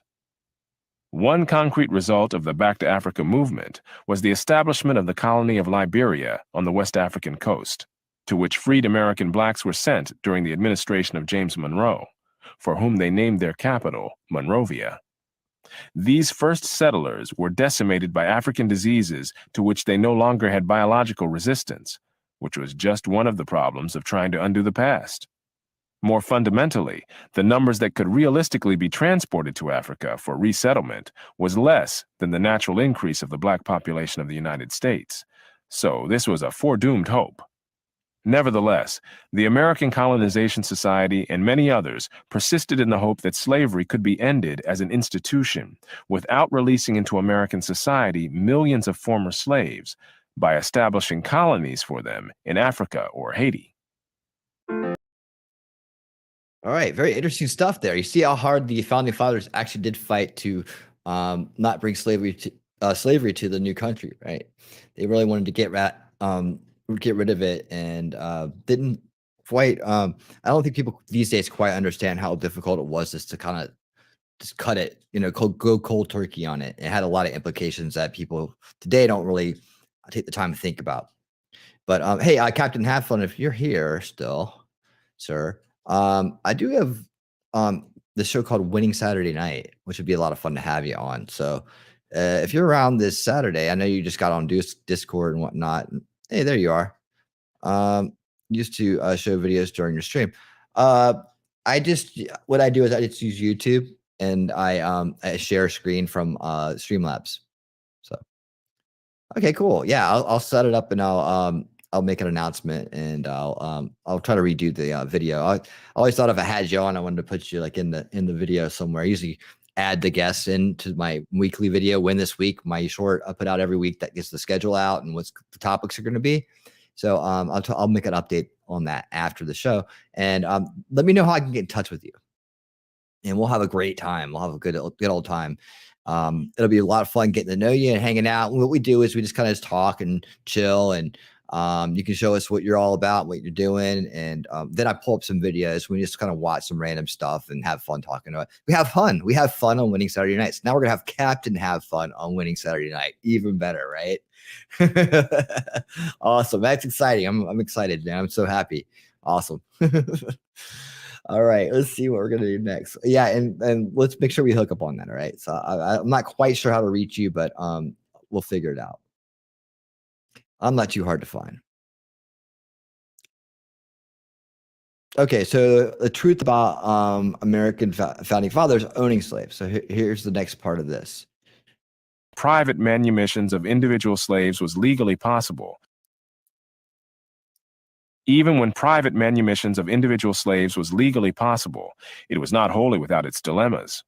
Modern historian David Bryan Davis denounced Congressman John Randolph for hypocrisy because Randolph publicly condemned the slave trade during a visit to England, while he himself continued to hold slaves in the United States. However, Randolph was not just speaking for public consumption in England. He said similar things both in public and in private letters to friends in the United States. Why, then, did Randolph not simply free his own slaves? This question reaches beyond one man and has implications for the whole set of contradictions which slavery presented in a free society. At a personal level, the answer was clearest. Randolph could not simply free his own slaves legally, since he had inherited a mortgaged estate and the slaves were part of that estate.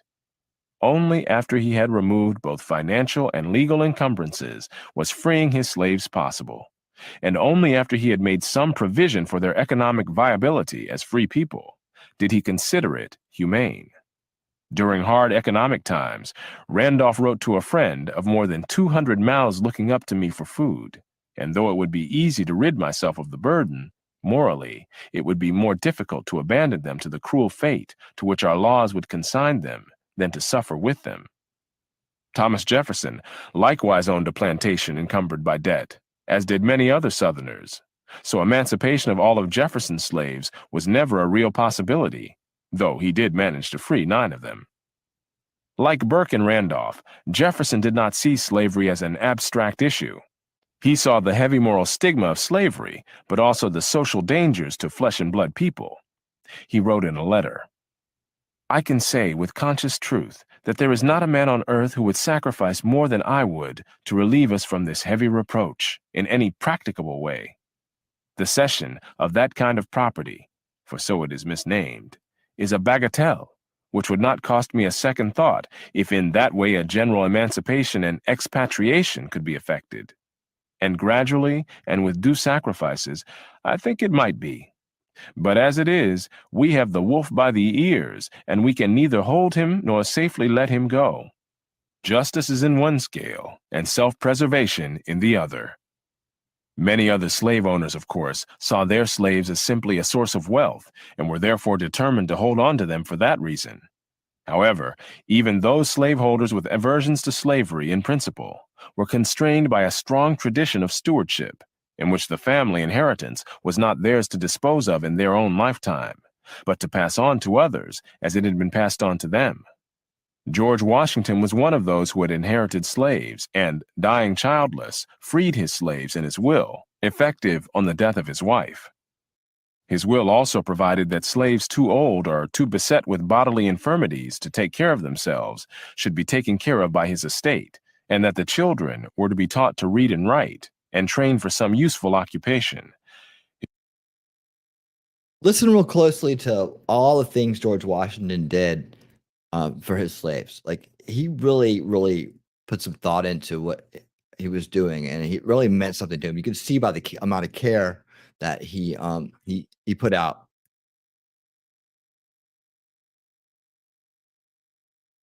So yeah, check it out. Listen closely to this part because this is really good. I learned a lot right here. I'm going to back it up just a second here. All right, there we go. Inherited slaves and, dying childless, freed his slaves in his will, effective on the death of his wife. His will also provided that slaves too old or too beset with bodily infirmities to take care of themselves should be taken care of by his estate, and that the children were to be taught to read and write and trained for some useful occupation. His estate, in fact, continued to pay for the support of some freed slaves for decades after his death, in accordance with his will. The part of Washington's will dealing with slaves filled almost 3 pages, and the tone, as well as the length of it, showed his concerns. The Emancipation Clause stands out from the rest of Washington's will in the unique forcefulness of its language. Elsewhere in it, Washington used the standard legal expressions, "I give and bequeath," "It is my will and direction." In one instance, he politely wrote, "By way of advice, I recommend to my executors." But the Emancipation Clause rings with the voice of command. It has the iron firmness of a field order. "I do hereby expressly forbid the sale of any slave I may die possessed of, under any pretext whatsoever." Long before reaching this point in his personal life, George Washington had said of slavery as a national issue, "There is not a man living who wishes more sincerely than I do to see a plan adopted for the abolition of it." But like Burke, he saw a need for a plan of some sort, rather than simply freeing millions of slaves in a newly emerging nation surrounded by threatening powers, just as the freed slaves themselves would be surrounded by a hostile population. In short, the moral principle was easy, but figuring out how to apply it in practice was not. Moreover, in a country with an elected government, how the white population at large felt could not be ignored. When Washington congratulated Lafayette for the latter's purchase of a plantation where former slaves could live, he added, "Would to God a like spirit would diffuse itself generally into the minds of the people of this country, but I despair of seeing it." He saw legislation as the only way to end slavery and said that a legislator who did that would get his vote. Slaves that Washington took north with him when he entered public life, he quietly left behind when he returned to Virginia after completing his terms as president, in effect freeing them on the sly, as one biographer put it, at a time when to free them officially could have set off controversies that neither he nor the new nation needed. George Washington was, after all, trying to hold together a fragile coalition of states bearing little resemblance to the world power that the United States would become in later centuries. As a slave owner in Virginia, Washington thought of ways he might sublet much of his estate, in which his current slaves might be hired by the year as laborers by tenant farmers. He was clearly casting about for some way, as he put it in a letter, to liberate a certain species of property which I possess very repugnantly to my own feelings. But there were no takers. Washington's behavior as a slave owner is also worth noting. Beginning in the early 1770s, he rarely bought a slave, and he would not sell one unless the slave consented, which never happened. Not selling slaves was an economic loss. Slave labor on a plantation with soil as poor as Mount Vernon brought in little or nothing. The only profit a man in his position would make was by selling slaves to states where agriculture was more flourishing. Washington would not. "I am principled against selling Negroes as you would do cattle at a market." From 1775 until his death, the slave population at Mount Vernon more than doubled. As Southern states in the 19th century began to tighten restrictions on the right of slave owners to free their slaves, in order to forestall the social problems that were widely feared, the laws made manumission increasingly difficult, legally complicated, and a costly process. Those slave owners who were prepared to grant manumission found it less onerous to let those who were legally their slaves simply live as de facto free persons. In antebellum Savannah, for example, 2 of the churches in the free black community there were headed by ministers who were among the most prosperous members of that community, even though they were, legally speaking, still slaves. Many blacks who had managed to gain freedom for themselves individually then legally owned members of their own families, because it was not financially or otherwise feasible to go through what it would take to free them all de jure. Quakers also held legal titles to many slaves in their southern churches, while it was an open secret that these slaves lived free and independent lives. In the case of John Randolph, the charge of hypocrisy is hard to sustain in view of the events surrounding his death. Never married, and so without heirs to his estate, he made provision in his will, years before his death, that his slaves were to be not only freed, but provided with land in a free state, on which they might hope to live in peace and be self-supporting. In a will written a dozen years before his death, Randolph wrote, "I give and bequeath all my slaves their freedom, heartily regretting that I have ever been the owner of one." An earlier will said, "I give my slaves their freedom to which my conscience tells me they are justly entitled." That this was said by a conservative white Southerner, a bitter political opponent of the abolitionists, and a man who asserted the right of secession long before the Civil War, suggests something of the complexity of the issue confronting those who faced it directly as a human reality, rather than as an abstract question. Knowing the stringency of the laws of the South when it came to the freeing of slaves, when Randolph felt that he was dying, he summoned a doctor whom he wanted, ostensibly for medical treatment, but in fact as a white witness whose testimony would be accepted in a Southern court as to his dying wishes. Once the doctor was present, Randolph ordered his black servant not to let the doctor leave the room until he, Randolph, was dead, so that there would be no legal question about what he had done. This was the scene. Randolph was propped up in the bed with pillows at his back. With his last remaining strength, eyes flashing, he pointed his long, bony index finger at the assembly. "I confirm all the directions in my will respecting my slaves and direct them to be enforced, particularly in regard to a provision for their support."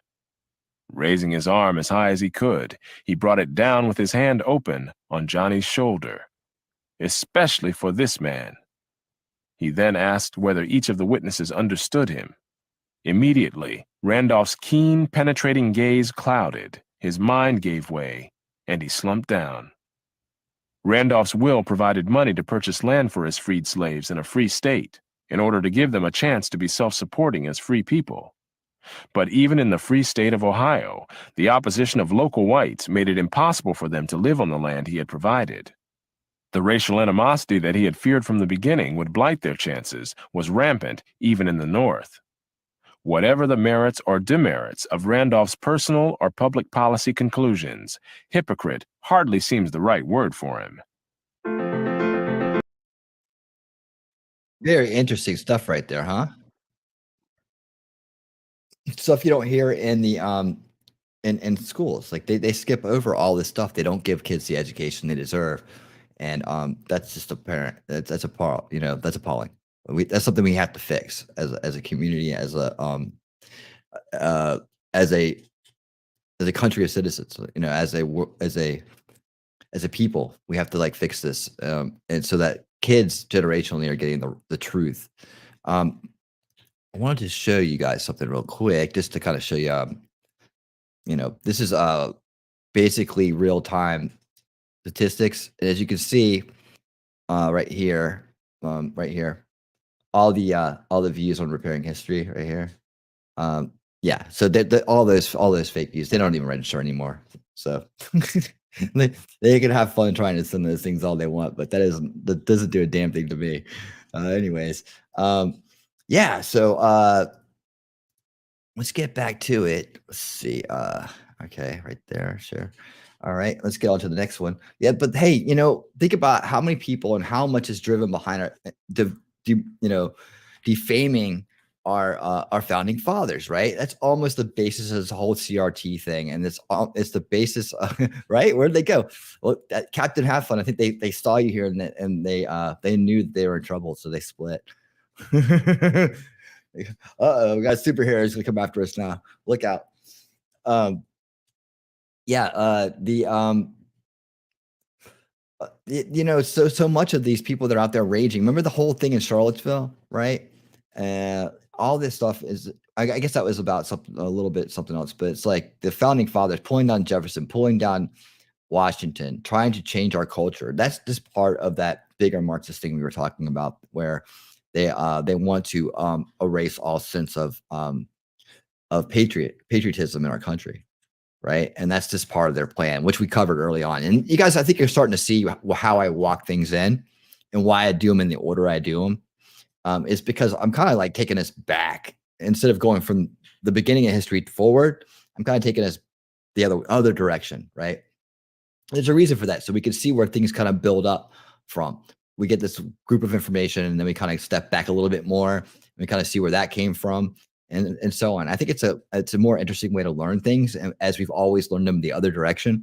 And it really, I think it builds on the knowledge, right? So as we step back, we're like, oh yeah, so that's why that was that way. Oh, okay, so that's why that was that way. And we're learning more this way as we go backwards in time rather than starting backwards and going forward, right? So why the U.S. banned the international slave trade before slavery itself? This is an interesting topic too. We got about 3 more of these, and then we'll be done. And then we're gonna have that special outro tonight. So y'all make sure you stick around for that, because I think the outro is really gonna shine a light on why this education is so important and how it's affecting people, how it's having an impact already. Yeah, they sure will. Definitely. You know, that's why you have to be willing to put the time in and work hard on it when something's going on with your channel, and you have to be willing to work with others. Luckily, I speak network, so I can speak to the higher levels up there. Once I got to them, once I escalated enough, I got to them, and we could have like really technical conversations about things. So it's been very educational for me as well. All right, so let me pop this up and let's get going here on the next topic. Here we go.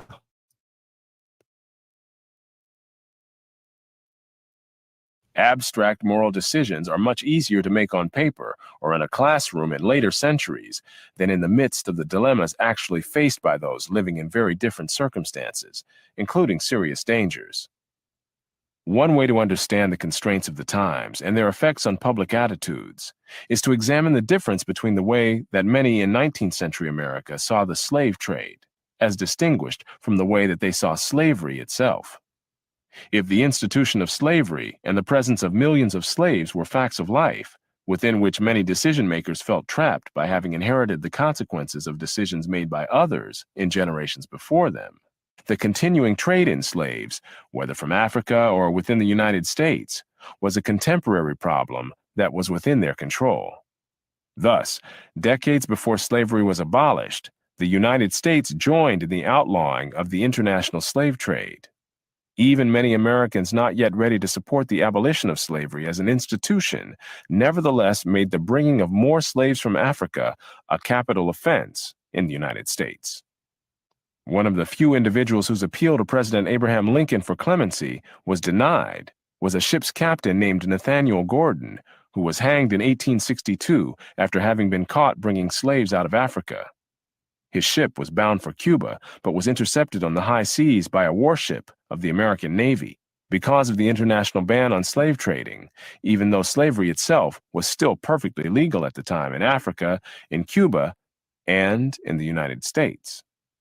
Clearly, the evil nature of slavery was recognized by the severe penalties imposed in America on those who continued to bring slaves from Africa, though there was not yet a consensus on what to do about the millions of enslaved people already in the country. In the North, with all the hesitation in many matters, there existed unanimity in regard to the slave trade, according to W.E.B. Du Bois. Gordon's trial and execution were not even controversial and received little attention in the press. Even in the antebellum South, Virginia Congressman John Randolph again exemplified the cross-currents of the times in the dichotomy between the way that slave trading was seen and the way that slavery itself was seen. Although a fierce opponent of the abolitionists, Congressman Randolph was nevertheless adamant against slave trading, at home or abroad. Despite being a slave owner, Randolph did not engage in the practice of buying or selling slaves himself, and denounced on the floor of the House of Representatives those hard-hearted masters who broke up black families by selling their members. Randolph urged the federal government to act in an area where it had legal jurisdiction, to ban domestic slave trading in the District of Columbia. The fact that there was no such general support for making domestic slave trading a criminal offense as for making the international slave trade a capital offense reflected the fact that the former did not increase the total number of slaves in the United States, nor take any more people out of Africa. However, being a domestic slave trader was not without social stigma, even in the antebellum South. This moral distinction between slave trading and the continuation of slavery as an institution might be hard for some in later centuries to understand, because, in the abstract, there is no moral difference. Only in the concrete circumstances faced by the people of the times was there a practical social difference. The Civil War that grew out of tensions over slavery was the bloodiest war ever fought in the Western Hemisphere and cost more American lives than any other war in the country's history. Whether or not those fighting on either side thought of their battles as being over slavery, as distinguished from secession, without slavery, there would have been no secession and no Civil War. The states that first seceded were states where slaves were the highest percentage of the population. Contemporary words and deeds by the leaders of the Confederacy made unmistakably clear that slavery was at the heart of their secession and at the heart of the Constitution that they established for their own new government. In later times, as slavery became ever more repugnant to people throughout Western civilization and even beyond, apologists for the South would stress other factors. But the real question is what factor moved Southern leaders when the fateful decision was made to secede? And that was unashamedly, as a Civil War historian put it, slavery. As for the race war that so many had feared, the fact that it did not materialize after emancipation is hardly decisive evidence that the fear was unfounded. During the Civil War, blacks were freed only where Union troops were in occupation of Southern territory, and an army of occupation remained in the South for more than a decade after the Civil War. In the antebellum era, no one on either side of the issue of slavery and emancipation had anticipated that. Even so, the vigilante violence of the Ku Klux Klan and other white terrorists, even while under military occupation, suggests that the potential for a race war was quite real. Among the other examples of anachronistic moral principles being applied in our own times to earlier times have been the many complaints that the Constitution of the United States did not abolish slavery. This was never a viable option because the South would not have remained united with the North if there had been such a clause. The clause would have been an empty symbolic gesture, leaving millions still enslaved in the South, but jeopardizing the existence of a vulnerable new country by splitting it in half at the outset. Even had both North and South survived as independent nations, slaves in the South were highly unlikely to have been freed by 1863, when Lincoln issued the Emancipation Proclamation. Would a meaningless clause have been worth the price of condemning even more generations of blacks to slavery? Moral principles cannot be separated from their consequences in a given context. Those preoccupied today with the contemporary instrumental use of history have scored many talking points by referring to the Constitution's allowance of additional representation for the South in Congress by counting 3/5 of the slave population in determining the number of congressmen to which the Southern states would be entitled. Like many political compromises, this one made no sense except as a means of obtaining agreement in a situation where a dangerous stalemate threatened. The talking point made today is that this political arrangement amounted to saying that a black man was only 3/5 as important as a white man. But would those who say this have preferred that the slave population have been counted as requiring the same representation in Congress as the free? What would have been the consequences? Or do consequences matter to those trying to score points? Since slaves had no voice whatsoever in the selection of Southern congressmen, counting the slave population at full strength would only have given white Southerners a stronger pro-slavery contingent in Congress. Scoring points today and being serious are two very different things. It should also be noted that the Constitution's distinction in counting people for representation in Congress was between slave and free, not black and white. Free blacks were counted the same as whites, and free blacks existed before the Constitution existed.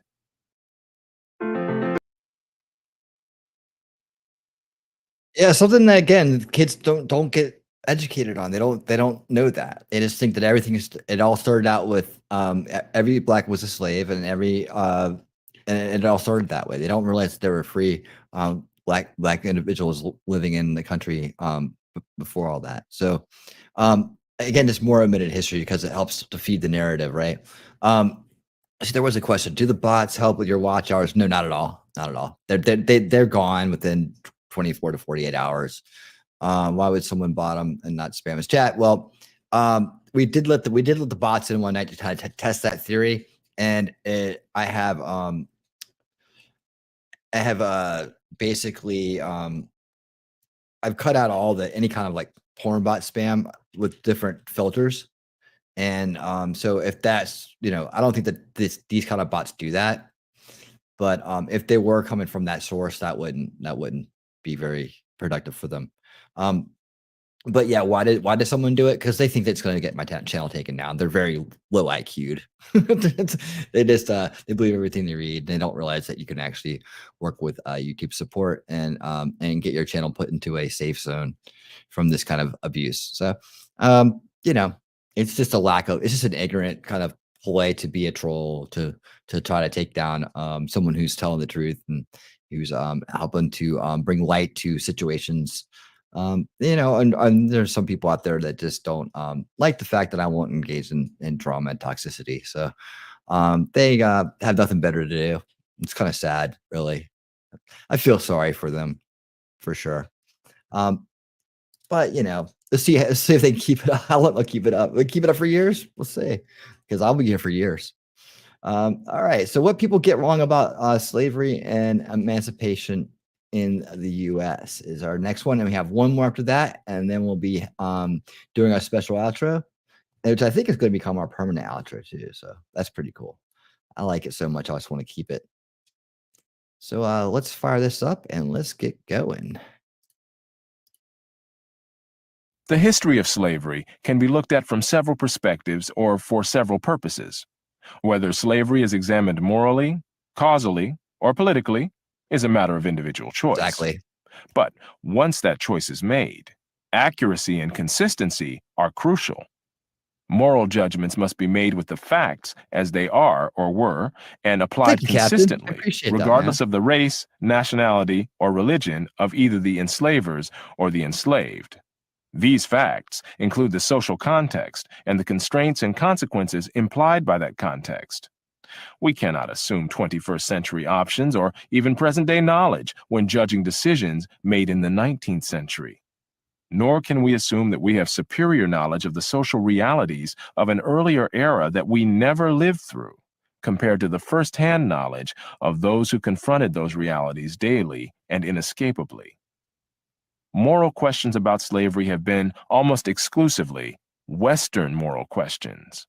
Non-Western societies had neither moral concerns about slavery nor, in most cases, the power to decide on the continuance or extinction of the institution for themselves during the era of European imperialism, when slavery was suppressed over most of the world by the West. Not only has the West's crucial role in the destruction of slavery around the world gone largely unnoticed, standards applied almost exclusively to the West have been used to condemn European and European offshoot societies for having once had slavery. Even those Western leaders who sought to end slavery are condemned by critics today for not having done it sooner or faster. The dangers and constraints of their times have too often been either ignored or brushed aside as mere excuses, as if elected leaders operating under constitutional law could simply decree whatever they felt was right. Even a sympathetic biography of George Washington, for example, said, "He had helped to create a new world, but had allowed into it an infection that he feared would eventually destroy it." This statement is breathtaking in its assumptions. Washington did not allow slavery, which existed on American soil and around the world before he was born, nor did he have the option to decree its end.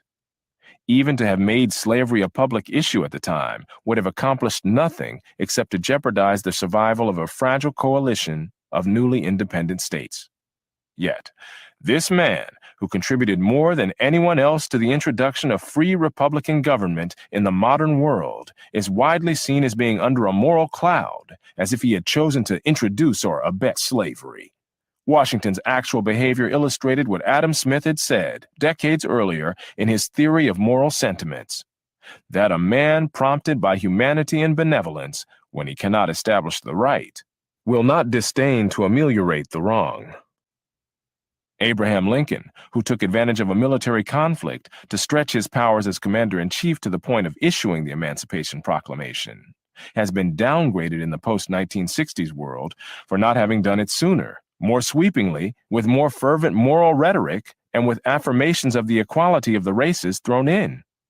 The serious legal and political risks that Lincoln took when he emancipated Southern slaves are ignored.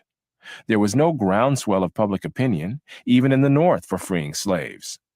On the contrary, in a war-weary nation, it was feared that the Emancipation Proclamation would stiffen Southern resistance and reduce the chances of an early negotiated settlement of a conflict that killed more Americans than any other war before or since. Lincoln himself was unsure what the net military effect of the proclamation would be.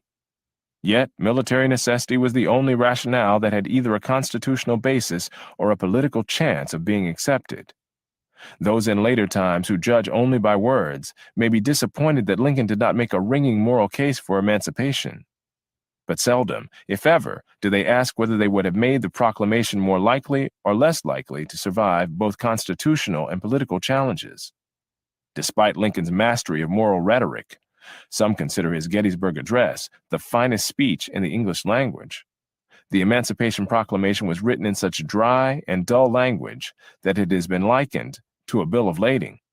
But Lincoln understood that ringing rhetoric can be as counterproductive in some situations as it is inspiring in others. To have made the moral case for emancipation in the proclamation would have undermined its acceptance as a matter of military necessity. The earlier emancipation of slaves in the British Empire likewise invoked military necessity and avoided ringing humanitarian rhetoric in order to maximize the range of its political support. As a distinguished scholar aptly put it, we are so conditioned to expecting interest to masquerade as altruism that we may miss altruism when concealed beneath the cloak of interest. As it was, Lincoln was viciously attacked in the Democrats' press for issuing the Emancipation Proclamation. Nor was this simply a question of his own political career being in jeopardy. Lincoln warned Andrew Johnson to remember that it cannot be known who is next to occupy the position I now hold, nor what he will do. At this critical moment in the history of the nation and of the fight against slavery, William Lloyd Garrison could indulge in ringing rhetoric without regard to the consequences, but Abraham Lincoln had the heavy responsibility of consequences squarely on his shoulders as he faced his countrymen and history. Lincoln had been elected to his first term by a plurality rather than a majority, and it was by no means certain that he would be reelected, especially with the controversy over the Emancipation Proclamation swirling around him. Those who view slavery as an abstract moral issue are as disappointed with Lincoln today as William Lloyd Garrison was at the time. Garrison was dissatisfied with the language of the Emancipation Proclamation and with the fact that it did not decree the total abolition of slavery, rather than just its abolition in the southern states at war. He seemed oblivious to the huge legal and political risks that Lincoln was taking, as many in later times would be when they criticized the limits of his actions and words. But had Lincoln's real concerns extended no further than the military effects of the Emancipation Proclamation, it would be hard to explain his many and strenuous behind-the-scenes efforts to get slaveholding border states and the Congress of the United States to extend the ban on slavery to the whole country. Garrison's rhetoric may look better to a later generation, but the cold fact is that William Lloyd Garrison did not free a single slave, while Abraham Lincoln freed millions. Lack of awareness or concern for the context and constraints of the times is only part of the problem of those today assessing such historic figures as Washington, Jefferson, and Lincoln, or the American nation as a whole.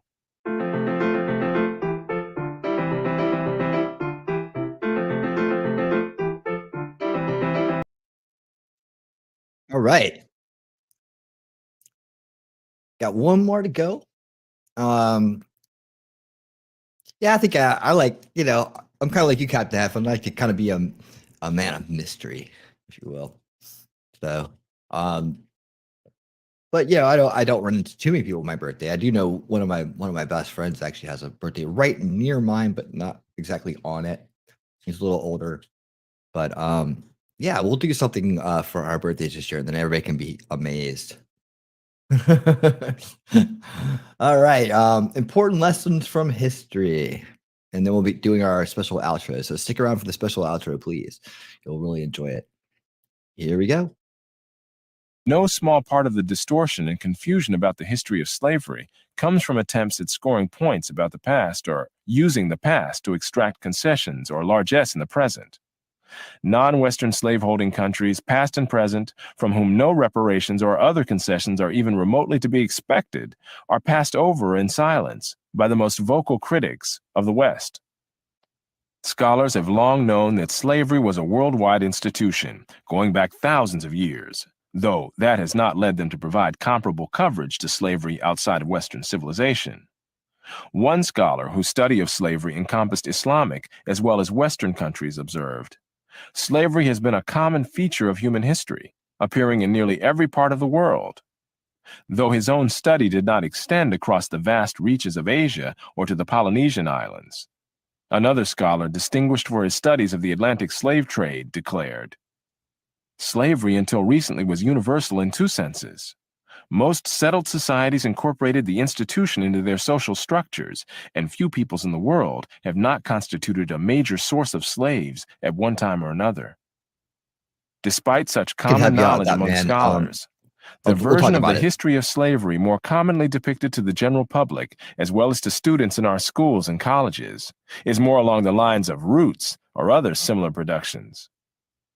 On the other end of the spectrum, one of the rationales for slavery used in both ancient times and in more recent centuries has been that consigning some people to perform the drudgery of the world freed others to pursue the higher things: education, invention, political leadership, the arts, etc., and thus advance civilization as a whole. Plato and Socrates came out of a slaveholding society, as did many of the remarkable leaders who founded the American Republic. But correlation is not causation, and even the correlation is not as clear as some apologists for slavery have assumed. Although Brazil imported several times as many slaves as the United States, it would be difficult to find Brazilian equivalents of Plato or Socrates or other world leaders in the advancement of civilization in the arts or sciences. The remarkable number of early American leaders who came out of Virginia, including Washington, Jefferson, Madison, and Monroe, had no counterparts in other southern states, which collectively had vastly larger numbers of slaves than those of Virginia. The South as a whole lagged far behind the North in producing leaders in the arts and sciences. Slavery has been too facile an explanation of both the positive and negative aspects of slaveholding societies. The idea that slavery was based on race or racism is yet another popular notion that will not stand up to a scrutiny of history, as we have already seen. Yet, beliefs about the innate ability of blacks in the United States by prominent American leaders of an earlier era have been invested with great moral implications by those seeking to score points. But beliefs are neither moral nor immoral. They may be accurate or inaccurate, founded or unfounded. But they acquire moral significance only when they are shaped to serve some ulterior purpose that is either moral or immoral. Belief in the innate equality of all people has been promoted in order to promote equal treatment of all people, and belief in innate inferiority has been promoted in order to justify discrimination against some people, but it is these goals which have moral significance. In the absence of such goals, the beliefs themselves are subject to the tests of evidence and logic, rather than the test of moral principles. Abraham Lincoln, for example, said of blacks that their abilities were no measure of their rights. Thomas Jefferson likewise said, "Be assured that no person living wishes more sincerely than I do to see a complete refutation of the doubts I have myself entertained and expressed on the grade of understanding allotted to them by nature, and to find that in this respect they are on par with ourselves. My doubts were the result of personal observation on the limited sphere of my own state, where the opportunities for the development of their genius were not favorable, and those of exercising it still less so. I expressed them therefore with great hesitation, but whatever their degree of talent, it is no measure of their rights. Because Sir Isaac Newton was superior to others in understanding, he was not therefore lord of the person or property of others." That took the question of Jefferson's beliefs about the innate ability of blacks out of the realm of morality. Elsewhere, Jefferson pointed out how tentative any conclusion must be about the innate ability of blacks, given the lack of scientific precision possible on such questions. Although Jefferson has been criticized for having expressed doubts, what he called a suspicion only, about the innate ability of black people, his obvious pleasure at discovering the able work of Benjamin Banneker suggests that his beliefs were not the servant of some ulterior purpose. The vast majority of blacks that Thomas Jefferson saw were illiterate people whose development had been stunted by slavery. He never in his entire life saw a black American who had a college degree, because there were none. The first black man to receive a college degree in the United States did so 2 years after Jefferson's death, and the first black woman more than a quarter of a century after that.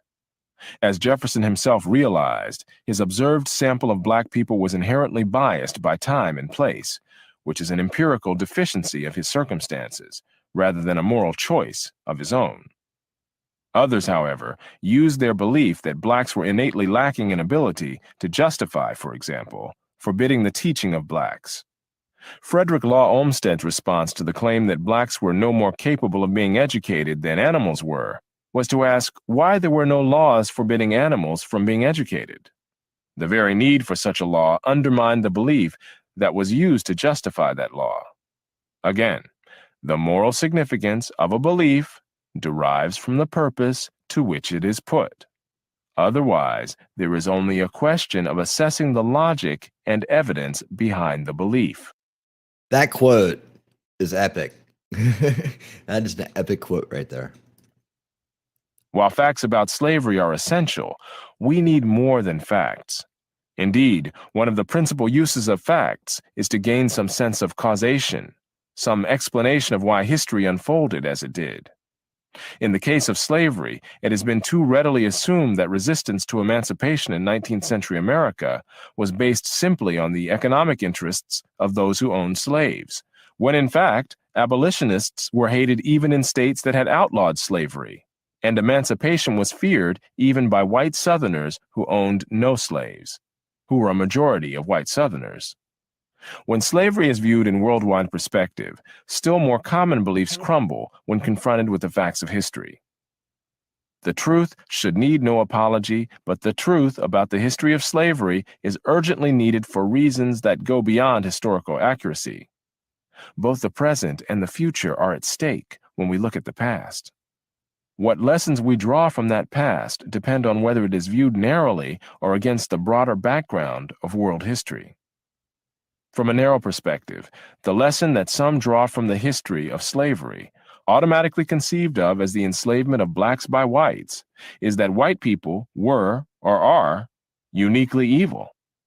Against the broader background of world history, however, a very different lesson might be that no people of any color can be trusted with unbridled power over any other people, for such power has been grossly abused by whatever race, class, or political authority has held that power, whether under ancient despotism or modern totalitarianism, as well as under serfdom, slavery, or other forms of oppression. It was not because people thought slavery was right that it persisted for thousands of years. It persisted, largely, because people did not think about the rightness or wrongness of it at all. In very hierarchical societies, where most people were born into their predetermined niches in the social complex, slaves were simply at the bottom of a long continuum of varying levels of subordination based on birth. Even in colonial America, white indentured servants were a major part of the population, and they were auctioned off just like black slaves. It was the rise of modern free societies and their accompanying ideologies in the West, which made slavery stand out in stark contrast. And it was the emergence of a general questioning of institutions and beliefs in the 18th century, also in the West, that brought slavery into question. Once that happened, slavery could not stand up under moral scrutiny. Outside the West, it did not have to, at least not until after the spread of Western ideas of individual freedom belatedly took hold in some other societies.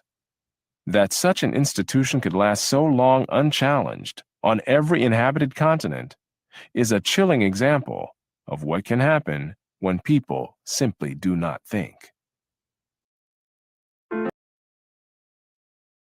Epic words by Thomas Sowell. And we see in the conclusion here his enormous wisdom on this matter and why what he has done, his lifetime of work, is so important to us right now more than ever.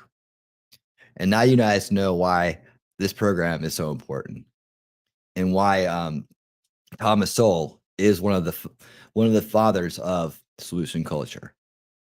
Right there is the greatness of that man, summed up in a quick 10-minute video with his own words. And I tell you, having learned his works and continuing to learn his works, as we will here today, going forward, you'll just become more and more amazed at this gentleman and what he has to say and what he has done. We've learned his history, and we've learned quite a bit about history from him, and we will continue to do that. And I thank you guys for being here on this journey tonight, because it is critically important that we learn our true history and we replace those omitted facts, and that we teach it to the newest generation coming up so that they may carry the truth with them and help form a better world for all of us to live in. Saturday night, 9 p.m. Eastern, Winning Saturday Night will be on with Captain Have Fun, and we'll be having fun for sure. I'm excited about that, and we're going to have a blast. I hope you guys will all be here for that. And again, I want to thank each and every one of you for being here. Welcome all the new members to the winner circle, and we'll be firing that up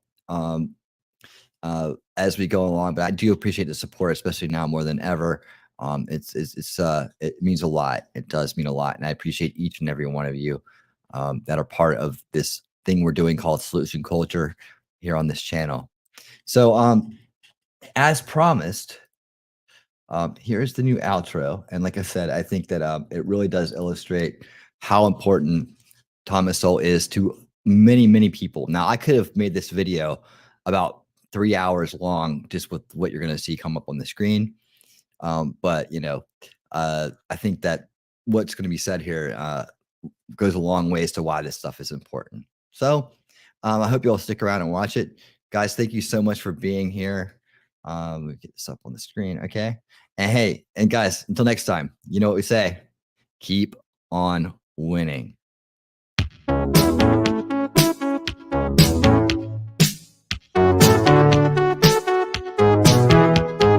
It's time to take a stand and repair our history. Thomas Sowell has shown us the way. It's time to start winning reality. We've been divided for far too long. It's time to come together and be strong. We can learn from our mistakes and make a brighter future for everyone. We have the power to make a change. All it takes is courage and faith. So let's stand up for what's right and make history together.